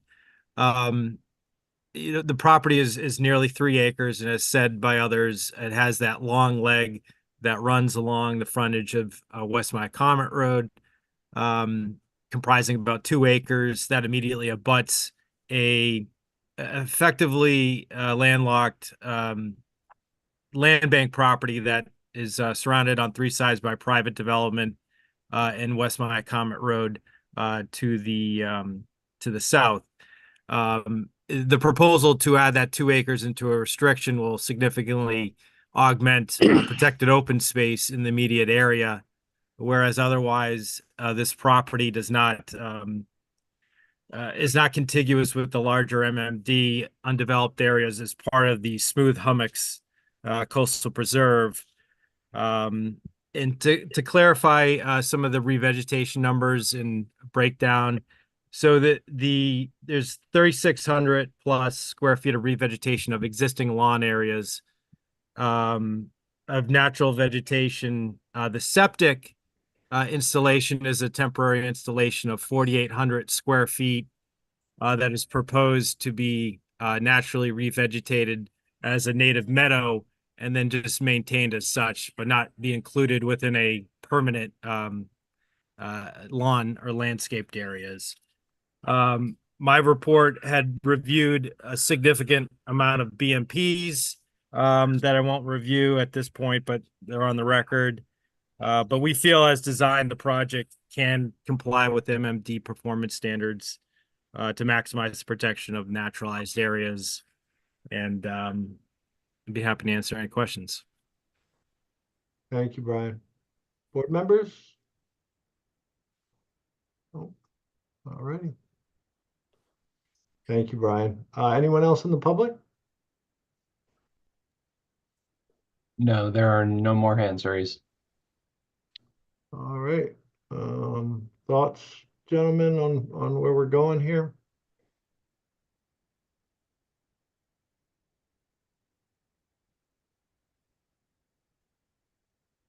Matt's got that look. I just want to go back to this. So what's the maximum? If this was a new lot, 800 square feet? Did I hear that? Yeah. What is it? Tertiary dwelling. If I could, through you, Mr. Chair, the bylaw says that by right, you can do 800 square feet of ground cover and 400 square feet of other impervious surface like decks and covered porches. And anything more than that needs a special permit. But exceeding those numbers is not pre-existing. Those aren't caps. Those are just the limit for when you need a special permit.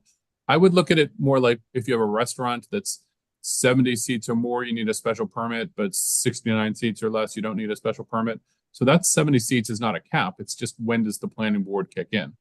The limitation is 1,500 square feet for ground cover and or what's pre-existing non-conforming, and unlimited impervious surface based on what could be approved under a special permit. Thank you. Thank you.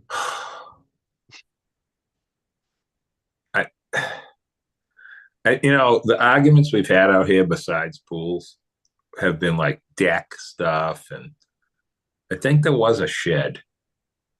I think, if I remember something about that. But I just don't remember hearing that before about a tear down and like, I get what you're saying, Steve, and you're right. I'm just trying to remember previous arguments with this, because I mean, essentially there should be a sign somewhere around that weird catch basin that's that you can blow a tire on when you're driving out there. You ever notice there's a catch basin in the middle of the dirt road on West Comet? I always look at that and laugh. There should be a sign that says entering 1978, like this sort of thing that happens and you just go backwards and like put one of those things on your head my kid's got and he's floating around the room with it. What is that thing called? Like MAGA, whatever it is. Ridiculous. I mean, I just can't believe the stuff that comes up out here, and it's just, I feel like saying, okay, they should be able to build their own house. Then if they can't build anything else, they can have a house. You can't have appliances and weathered shingles and no lawn. I just don't go that far. I'm sorry. It just isn't. I get when people say these things that it needs to look like this. I'm like, oh my God. Okay, you know, I hate seeing my father's houses get torn down too, but some of them do get moved. And I just, you know, are we supposed to pick this application apart, approve one thing and not another? I mean, is that what we're here to do, Megan? I mean, this is like a brand new project from scratch, essentially. But we're going to make sure the project is in harmony with the zoning district. And if there was any zoning district that's a time machine, yeah, it's the MMD, but that's the spirit of it. Yeah. Well, they better move an old house out here then, I guess. You know, move an old one out here with old grass and old dirt. I don't know. I mean, first of all, Steve, I want to go back to what Tom said when you said, because I didn't say the building was in the same spot you did. So is it or isn't it? I mean, it's not in exactly the same spot to the inch, I'm assuming, but like generally. It's pulled slightly forward. I don't know if it's 30 feet, but it's you know, roughly in the area. It's definitely forward a little bit, but that's because we're doing a little more, you know, there's a septic system instead of a leaching pit and some other, you know, and the other things that we're proposing. But it's within the disturbed area now, and it's generally next to it's not on the foundation. It's certainly pulled forward a little bit. Do you already have it's reoriented in a different way, though? That's right. That's right. The other house goes in an entirely different direction. All right. So we'll let that one go then. What about, have you got the permit to tear this down yet from the HTC? Yeah. So they treat this like it's just normal, a normal location. I'm not being a wise guy either. No, I'm just asking. They review it under their rural guidelines. You couldn't build a Shimo mansion out here, nor are we proposing one. I guess what I would say is just to respond to a little bit of what's said about this, you know, historic area of freezing in the 1970s. That's not actually what the MMD is supposed to do. That's what some people would like to say. But the MMD district is supposed to protect the fragility of the moorlands and heathlands. And the idea that, oh, well, you shouldn't have a fancy house there or whatever people are asserting is not true.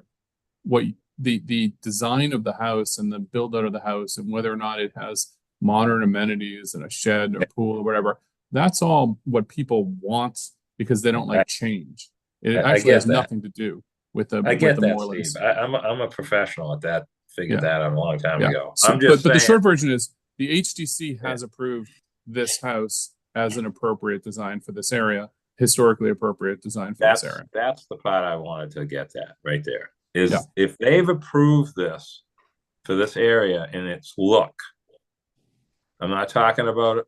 I'm making jokes about the other stuff, but that's kind of really true, actually. But as far as the amenities and all that, but if this has been approved by them, I sort of pass that and say, okay, you know, they're the ones that do that. That's not I feel like we're stepping into stuff that's not our purview a little bit, you know, with that much approval here. Okay, I get the size part and it triggers the special permit above 800 and all that. But I just don't think we've had this happen. And I can't remember the last time this happened. So this is sort of a new thing in my mind. Barry, you may remember one. I don't remember one like this. So, I mean, McGannon's house isn't that old. They don't have a pool, but that house is not that old. Johnson's house is like 88, roughly, because I remember working out there. It's around that time, 89 maybe. But so now just to respond to that question, Dr. Soane's house is like 90. The house at 8 Walbang, there were two structures there, and the board allowed them to be removed and to allow the aggregate ground cover to be reused in the new house. And the same at 48 West Maya Comet. There was a previous house there, and that was removed and rebuilt with a new house that was at the same ground cover roughly. And both of those were pre-existing non-conforming, and the board allowed that ground cover to be reused. And both of those permits were within the past 5-ish years. I don't know the exact date, but I got both of those permits, so it wasn't that long ago. I hope that answers your question. Yeah. So I would like I'll stop talking after this, Dave, promise. I have no issue with anything with this project except the pool discussion has to be separate because that's just how things are now. So I'm going to leave it at that for my colleagues. Great. Thank you. I want to add something in real quick before we go to Joe, is that it's not just protecting the endangered animal and plant life. It's also maximizing protection of scenic views. And we can't leave that out of what is in harmony with this zoning district. Joseph. Thank you, sir. Dad, I can't believe you don't remember 48 West Mycom. It was a big box. There was a family of 13 in there.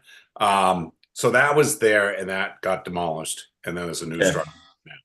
But so it has been done in this area, but I definitely would say that the ACC, you have Stephen Welch, Ray Pohl, a lot of other people. So they are very cognizant of this area and the zoning. So I don't think that would be really a problem, but I don't have a problem with the architecture per se. I think that Matt's done a very good job. And I think that the very basic demuted, massing and it simplify, which kind of harkens back to the original design. If you look at it, they did rotate it, 90 degrees. So there is going to be an impact. So, maybe it slides back a couple of feet. It only projects 23 feet beyond the existing port. So, if it slides back a couple of feet, I don't think it's going to be really hinder the plan. I'm not having a problem with the architecture. I'm having a problem, of course, with the pool. I understand they're going to have to remove some vegetation to get the septic in there, and then they'll revegetate it. That's going to be a little problematic, but I think that that's something we should be able to allow them. And then if they're going to do a tight tank, I think it's beneficial to the pond. So there's kind of a give and take on it. But for me right now, it's going to be coming down to the pool. And I hate to say that, Mr. Cohn, but add this to your docket. Just a technical point, Joe. It's not a tight tank; it's a soil absorption system. But thank you. Okay. Don't encourage him, Joe. Mr. Kitchener. Mr. Chair, to Mr. Cohen, through the chair. Mr. Cohen, so I have to, first of all, declare that I'm not an architect. So if my remark is a little off, please forgive me. But, when one person says the building is moving 30 feet closer to the pond, and you characterize that as, well, it's a little bit. I wish we could understand, is it 30 feet or is it 10? Because if it's 30, that sounds, to me like a lot, especially when you get to the scenic questions that Mr. Iverson was talking about. But so I would just ask if we could perhaps clarify what a little means. That would be helpful for me anyway. Thank you. Yeah, John, I don't know where Mr. Barata is taking his measurements, and it's not my area of expertise, but I'm happy to have an overlay done and some measurements done to get back to you with that information. I suspect that it's less than 30 feet, but I think Joe said he thought it was 23 feet. Well, I think it's like 140 now, and it's going to 165 or something, or 165. I think down to 140. But we could demonstrate that for you in a way that's more clear than I could explain right now. So that's something we can easily do. Thanks. Thank you so much. Thank you, John, Stephen, and Joe. Barry. Thanks, I appreciate it. Just humor me for a minute. When was the MMD first created? That district? 84. 84. Okay. I'll do a Nat sigh. There we go. Opinions and times change over 40 years worth of time. When that district was brought online, there were certain things that people were comfortable with, apparently. So you have to, I think, I always want to make sure we're cognizant of where we were and when things first started with it. And the only way you keep on top of that is, well, what we're going to be doing shortly, which is dealing with the MMD and pools. Thank God. And I will tell you, I'm going to vote in favor of that. But here we are right now, faced with what is permissible under the current guidelines, rules, and regulations of what's permissible in that district through the planning board. One question I have, though, through you to Mr. Cohen, when the HDC reviewed this, did they ask for a construction plan or anything? Because I'm curious to know if they got into that gray area of what it means to disturb the area. And so, I mean, I look at this with a complete tear down and redo and then a pool going in, that the disturbance may be a little bit more than what I'd care to think about. But I'd like to ask if indeed that was a subject point that was reviewed during the HDC when they were talking about rebuilding the house. Sure. I don't believe so, if I understand your question correctly, because the only area that's disturbed as part of the rebuild is the septic field. There's no disturbance of currently disturbed area for any of the improvements except the septic field. So I don't think that they typically looked at that, would look at that, and I don't think there was a reason to. So I'd be surprised if that came up. Maybe I'm a little out of track here, but if you're looking at an area that you're worried about disturbing at this point, wouldn't you post some type of construction plan that basically says, we know there's going to be a disturbance above and beyond what's going on at this point, and this is how we plan to put that back together again when it's done? It just, I'm asking because it seems like in my mind's eye, it's a pretty big Yeah, area. I think there's you see where I'm going. I do, and I think that there's a different answer that maybe addresses your question, which is that Mass Natural Heritage requires that disturbed areas be marked and not disturbed. And I think I'm sure that this one does, and I can find that language for you here. That the MISA permit did not have any conditions on, but it requires symbolic flagging. It requires no alteration in the limits of work, and it requires a compliance report to be filed. So before any work can be done, the limit of disturbance would have to be marked, and no alteration is allowed outside of that. And then the engineer has to sign off on what happened. So I think that might sort of get at where you're going. Okay. Yeah, it does. Thank you. Board members, anyone else on the public, Billy? Yes, Tom Barretta has his hand raised again. And I'm promoting him. Welcome back, Tom. Please try to keep it brief. I certainly will. To Nat's comment, Nat, I remember just right by that catch basin was the sign that said Foreman. When Mr. Foreman owned that property, I used to play in that concrete building he had out there. When we first were out there, there was only 3 houses: Cafaro, McGannon's, and Marshall, just for time reference. Anyway, to Mr. Cohen's comment about the side, about where I got my measurements for the movement of the property, it's within your packet. If you look at page 12, it shows the overlay of the house of the new house. And if you delineate from there and you go to page 19, it shows the HDC plans with the full measurements. So it's within your plan that shows exactly where I got the measurements from. The other thing is that you were mentioning, in regard to the HDC, this thing went through HDC because the purview of siting is not really in their purview. And there was no site plan or plot plan to show that the house was moved or anything like that. It was just the structures. So the other issue is that the planning or the building department allows HDC to do one plan and planning board to do another, and there's no sequence of events for the planning board to approve a site plan, then go to HDC. So what happens is, and I've seen it many a times where people come in front of the board and they say, well, HDC approved it. So, and they use one board against the other. So I just want to make note of that, because, it works to the advantage. And now all of a sudden you're noticing that they're moving it forward, and HDC didn't have that in their purview. So I appreciate the chairman mentioning about the scenic views of the neighborhood and everything, but I just wanted to reiterate that the plan that was submitted shows the measurements for you to actually review on. Thank you very much for the time. Thank you, Tom. Mr. Chairman, just very briefly, I don't think that's accurate to suggest that the HDC didn't understand that the house was being rotated and moved.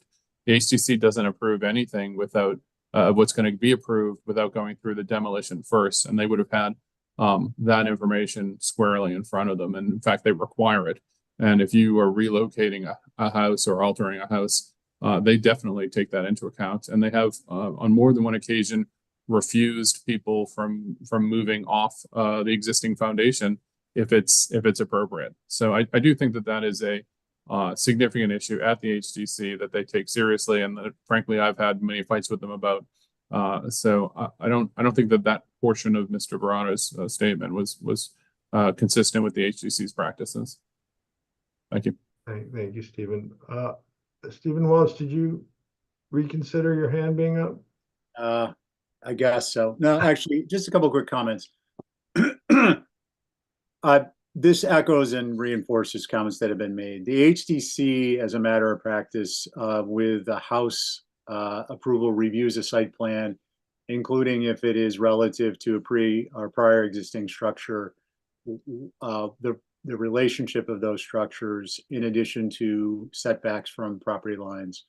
The other item I just wanted to touch on is, from the outside looking in, I can see where there's a misconception, but the building department has no control over any of these matters. The building department simply administers the Massachusetts State Building Code. And the Massachusetts State Building Code addresses life safety issues, construction techniques, and standards. And that's the extent of it. Obviously, to the extent the town code requires an HDC approval, a Conservation Commission approval, and so on and so forth, those things are addressed in the permitting process, but the building department has no control over the sequencing. And I would dare say neither does PLUS, the Planning and Land Use Services. That is a matter of the town code and the zoning bylaw. I think the only other thing I'd say, just so it was mentioned, the structure was approved, if my recollection is correct, because it has a more appropriate sense of massing relative to what was prior existing.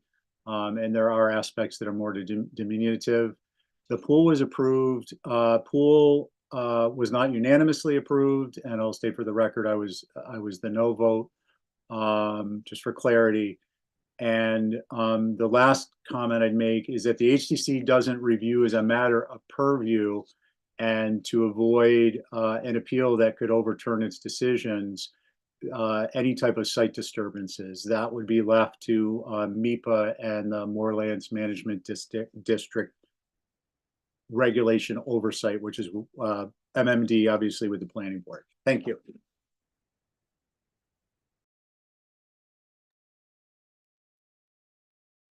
So, Mr. Chairman, if I could be so bold, it sounds like there's extremely limited concern about all of the improvements here, except for I do want to get more information for John's comment, which I'm not prepared to speak to at the moment. But I think that the people have said generally that they're concerned about the pool, which I was not surprised to hear. But I do want to note that this is a 32 by 14 pool of only 448 square feet with a 2.9 2 foot 9 inch coping.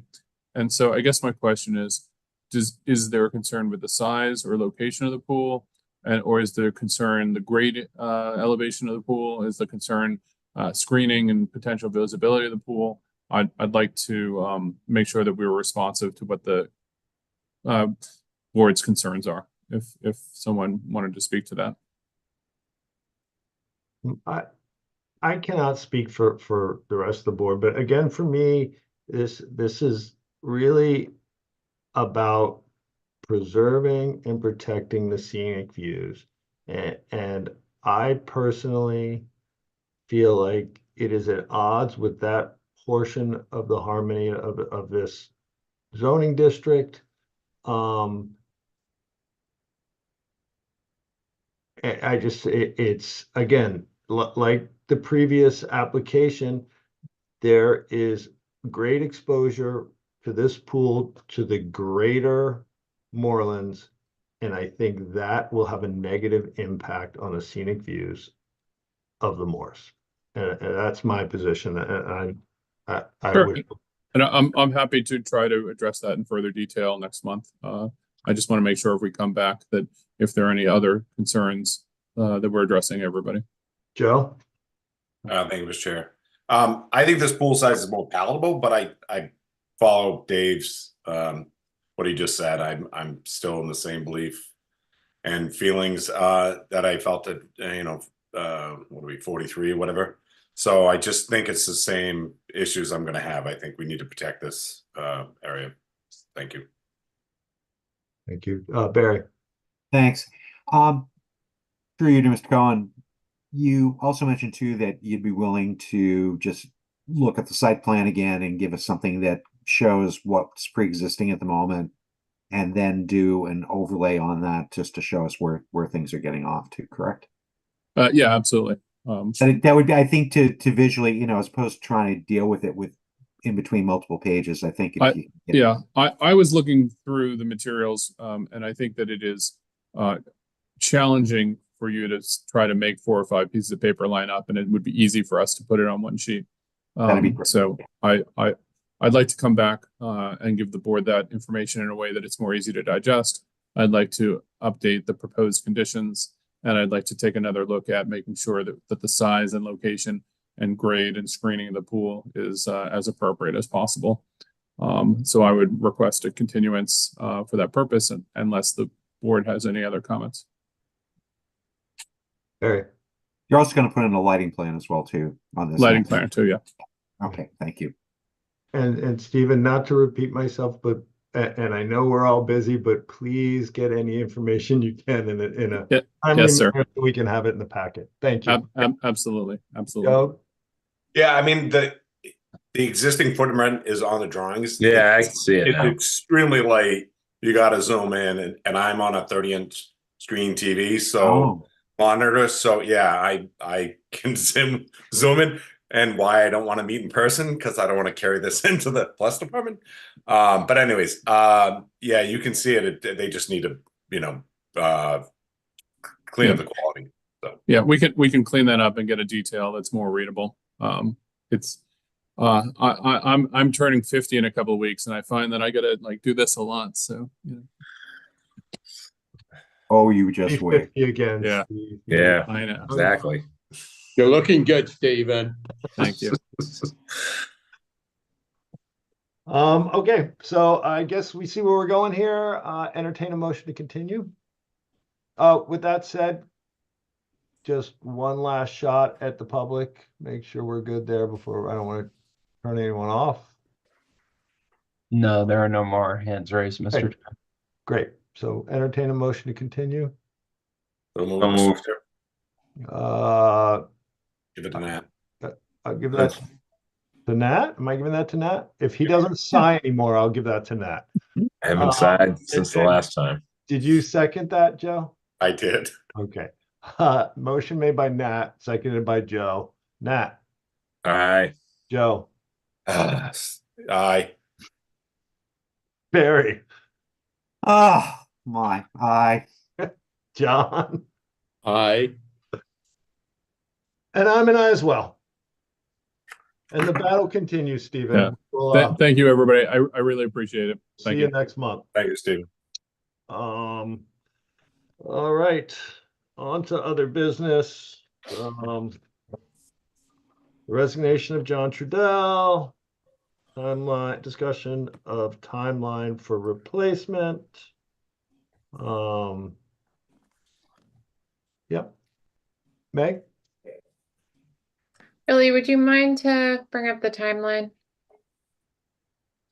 Thank you. So John submitted his resignation last week, as you're all aware, which leaves a vacancy for one of the 5 sitting members. This will be advertised in this week's Inky and next week's Inky. So how this is conducted, it's a joint appointment process with the planning board and the select board. Anyone who is interested in applying to fill that seat should submit an email or letter of interest via email to Billy no later than noon on April the 26th. The select board will make an announcement at their meeting this week. And then the names of any applicants will be announced at the May 1st and May 15th select board meetings. And on May 22nd, there will be an appointment made jointly between the planning board and the select board. So that's it in a nutshell. I'm not sure if anyone has questions. I think you could take the screen down, Billy. I didn't see whose hand went up first. I'm gonna go to Joe since Barry always passes it on. I just want to say that John, thank you so much for his service to Nantucket. We're going to miss his invaluable insight, his knowledge, his expertise. I'm really kind of sad that he's doing this, but I can understand the reasons why and got to talk to him today. So I wish him all the best. And hopefully he'll come back to bug us every once in a while. Agreed. Barry? I'm going to make a motion at this point that the chair be authorized to send a letter of thanks for his service on the board. Second that. Yep. 100%. We vote on that? Barry? It's a motion. I would just. Okay, Barry made the motion. Second. Seconded it. Barry? Aye. Joe? Aye. Nat? Aye. And I'm an aye as well. Thank you for writing that, Megan.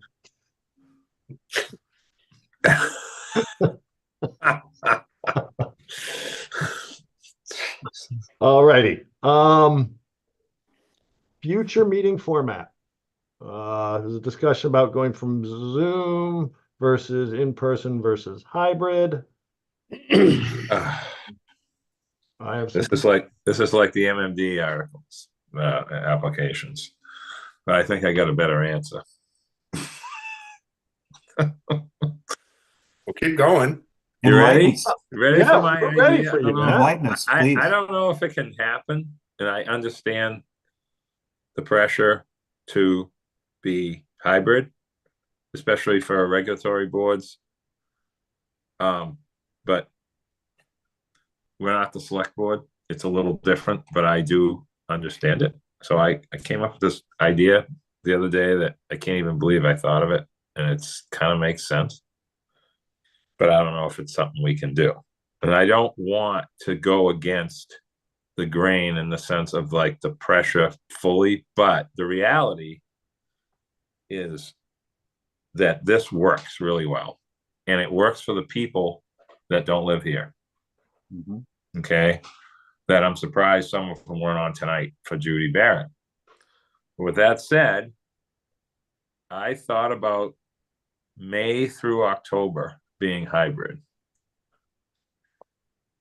Or something like, whether, May through September. I would say October because it's still people are here that leave, and it was just an idea. I don't even know if that's something that would be agreed upon by other people making this decision, but I think that that's something we should think about. As an option, if that's possible. But I do think that you have to be hybrid. You can't be in person only, because the applicants, people, the engineers, those kind of people can't be having them have to come to Nantucket like it's way back in 2019. So it just works better. Weather, boats cancel, things go wrong. It's just, this works. So that's my thought. Great. Any other board members? Well, I think Nat's idea is a very good one. A very good one. Because if it's hybrid, you still have the option to come in on Zoom. But if you're on island, and the applicants are on island and so forth, I think it's, why not give that opportunity to people? Why not? It doesn't work in the winter, obviously, but why not in the summer? Joe. Thank you, Mr. Chair. I will give this a trial. I will definitely say, I think Nat's something, let's try it out, see how it goes. I think that Zoom is giving us many more applicants and people to participate, which I think is good. But I think we need to see how this works out. I think that, and I've stated this before the select board, that the ACC is really the only board on town Nantucket that needs to sit together, and Stephen could maybe, say yay or nay, but it's very personal. It's very tactile. It's very, you have to touch it, kind of talk about it. It's always kind of free flowing. And I don't feel that select board or my time on the Concom, because we were on Zoom briefly, or I was on briefly, but they still are. And then this board or the MPDC is really needs to be in person. I think if there was some, the viewing of, going back to the MPDC last meeting and being in person, yes, go face the people and stand before them and be honest. But I don't know if this is definitely a must, but I would give it a trial. And then again, it's staff they're available, and of course a space that is available for us to meet. That's going to be the problem. And I think that Megan and Erica were kind of working on something. So as much as I will miss my screen and but I will give it a try. Thank you, Mr. Chair. Thank you, Joe. Stephen. Thanks, Mr. Chair. I just want to be sure I understand. Hybrid is, we're talking about simply everyone board and members of the public have an opportunity to meet in person, and then there's a Zoom link, and members of the board may also Zoom in as necessary, correct? Yeah. I can share with you at HDC, I think the primary consideration is staff. There is an additional staffing component because while we're relying on workflows that are primarily digital right now, obviously that changes, and the work product applications and so on and so forth need to be brought over to the venue to some extent. That may be more HDC because we actually interact in real time with those applications. So perhaps this workflow system is going to be a little bit different. The other thing I'll just share with you is what we found at HDC is that if we have a hybrid meeting, the majority of the people, I would say the vast majority of people actually come to the meeting. And the people who don't come to the meeting are people who are, at a distance. So that's just general information. And I will certainly miss the ability to go have a taco at 5:30. But Yes, it's for the greater good, so be it. And I support that concept of if there's a seasonality component that makes sense, that'd be great. Thank you, Mr. Chair. Thank you, Stephen. Barry. I for one would like to go to hybrid. Let's see how it goes, and let's give it a little bit of time to make an evaluation, and then we can certainly re-engage and change the format again if we need to. I just don't want to go back to our NP and EDC meeting. There were a number of people who were adamant about us wanting to be in person. And when I looked at how many people were in the auditorium versus how many people were on Zoom, it was probably about maybe 25, 30 people in the auditorium and 100 plus on Zoom. So, that's why I'm thinking let's just do the hybrid and begin to step back a little bit from it, evaluate where it goes, and then there's nothing in the rule book that says that we can't go back in and give it a fair look again and change if we have to. So I'm just worried. I'm just a little worried right now about setting, we're going to do this here and then we're going to do this here and then let's just try to stabilize it initially into one thing. And then, like I said, let's go back to it. Thank you. Thank you. John. Yeah, just one point, Mr. Chair. From a technical point of view, a technology point of view, hybrid does have some challenges with it that is very different to, Billy, bringing somebody over. It's not like that.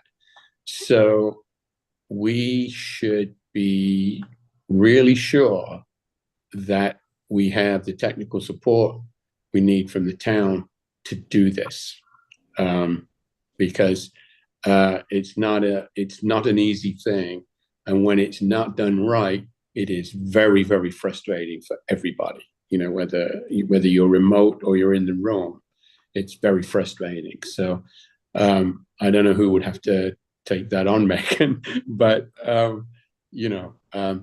technical support will be absolutely needed to do that. Thank you. Yeah.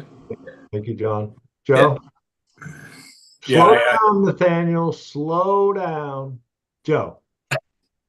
I want to echo what John just said. When it's not working, it is a nightmare. But two things. One, like Steven says, more people come to the room. I think that's out of respect to the HCC commissioners sitting there, and I also feel that when I'm making a presentation, that it is really important to be there, make eye contact, kind of help with the visuals that are going on as far as the architecture goes. But as far as the planning board, I don't know if that's really going to have as much weight and need the same presentation and one-on-one engagement. But we will see what happens. And then to Barry's point, I think the last MPDC meeting was really more the topic. So if we kind of go and we're back on our usual, the other part, we're a larger board. And I think if everyone was in that room, it would be extremely difficult to have us all at one table, have the staff working, and so it's a little problematic. I don't know if there's a space large enough for the MPDC to all meet in one area. I'm not saying don't do it.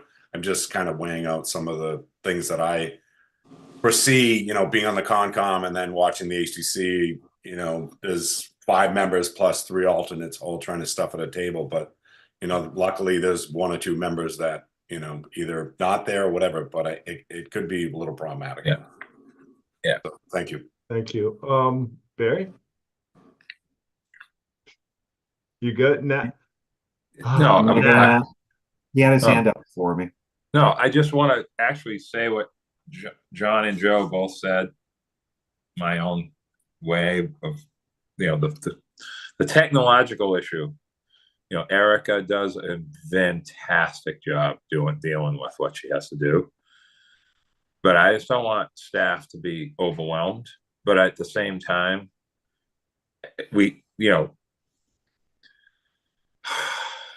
it's a test, but I think we need to do it. We can't just say, oh, we're not doing it, like we're our own entity that can do whatever it wants. I do think this is important. That's why I think the seasonality thing just popped into my head the other day. And the select board has summer schedule meetings different. I'm looking at it more about the attendance and more about the new Nantucket kind of stuff that we've been facing. And I think that that's a fair way to be in person, but not in person at the same time, at the time of year when, most people are here at that time that don't live here year round. So I don't know what I think the accommodation of what Zoom does is not fully realized yet, even though everybody kind of knows the truth. It's just that I think there's times where it gets used for other topics. And I think that overall, there's no way you can say that Zoom does not give the public more access. I mean, that is just ridiculous. But at the same time, we're on an island. It's a small community. There's a lot of topics that some people may want to be present. And I think there is a difference. You know, heard Val make her comments about that, and I agree with that. She's not wrong about that. There's a difference between Zoom and being in person, other than being starving at 4 o'clock. Thank you, Mr. Chairman. Thank you, Nathaniel. That's the problem I have, but whatever. Hey, Joe, hey, Nat, put your hand down, would you? Joe. No, go to Megan. Go to Megan. Megan. So thank you all for taking staff's perspective into consideration. I really appreciate that. But we're flexible. We will accommodate whatever you all choose. I mean, all three of us don't have to be over at 4 Fairgrounds for every meeting. We can kind of divide and conquer. Billy's accustomed to running hybrid meetings for the ZBA. I've done it before here and there, and CTV is more than accommodating to make it work. We'll figure out the room space. So I don't want you, well, I appreciate you all worrying about it. I don't base your decision on that. We got it covered. If I may add my 2 cents into this, I mean, we've flogged this horse to death at this point, I think. But I share concerns for the staff. And I think the big difference between us and our staff, and I don't mean this as a shot at any other board, is that our staff is integrally involved in every application that comes through, and their input and feedback is really important. And I don't want hybrid to get in the way. But I don't think we have any choice in the world other than to go to hybrid right now with the current atmosphere in town government, with the word coming from down from above saying, policy boards must meet in hybrid. So I think that we give this a shot and we see it through for a good handful of meetings and then maybe have the discussion. So that's my perspective. Barry. Yeah, just one last thing is that you're not going to stuff the genie back in the bottle. Zoom is out there. It is what it is. I go back to before Zoom, and the board was just as large, both for planning board and for the NP and EDC, and we accomplished the task well.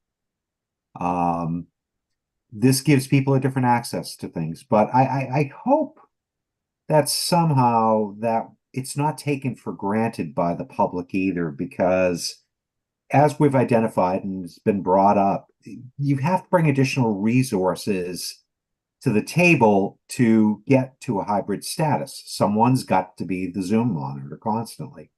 And then someone has to have the physical presence to have to deal with that as well. That's not just people working overtime for things. It's also a function of there's an added cost to the town to do that. So to have additional people there, you are basically, asking them for an above and beyond with things. And like I said, there's also that cost that goes with it to bring additional people on board.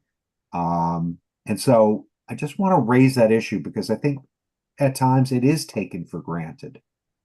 And I think we need to be appreciative of where that goes and, recognize what we can do. Thanks. Thank you. Joe? Thank you. Nikki Sheriff was put into we threw her right in the deep end of the pool on that.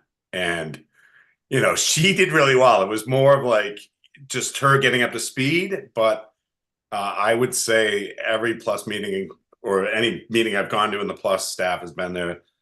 They really have a handle on the Zoom. I think it's more us, the public, or sitting members, and more have the problem. So I'm not really worried about the Plus staff. I think it's just connectivity issues or how to use this. And some people, they're coming in because an abutter has a problem, and so they don't use Zoom all the time. So I don't think it's really gonna be a problem but us.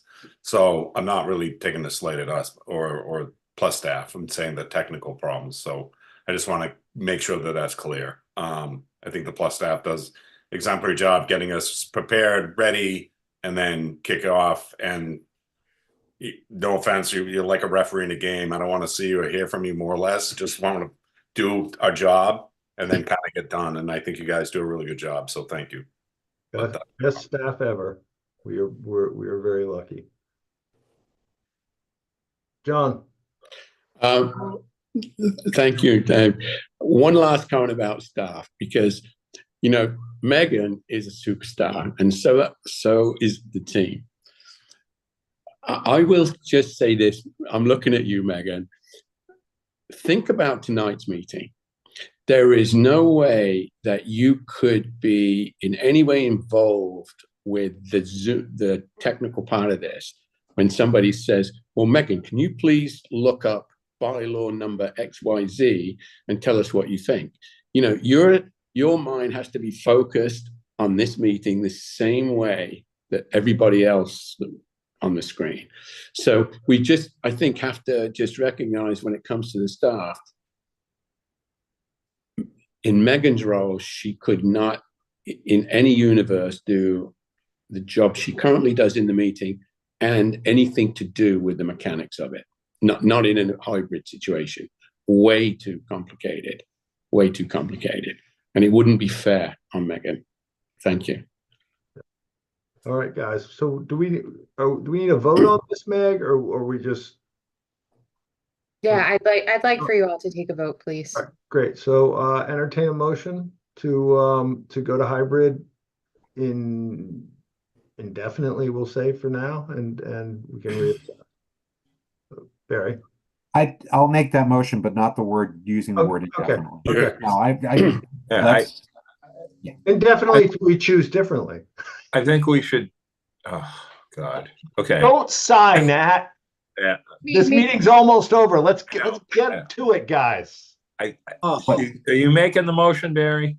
I just made the motion Okay. at this point. It requires a second unless it's going to die on the vine right here. I'll second And it. then we can get into discussion. I'll second for discussion that I think, not indefinitely. I agree with Barry. I would say as a plan through October, maybe we'll have a discussion, kind of like your sunset special permits at West End of Barry. Something at the end of the year. Wow. We're getting punchy around here. All right. I love that. I have a motion. We have a second.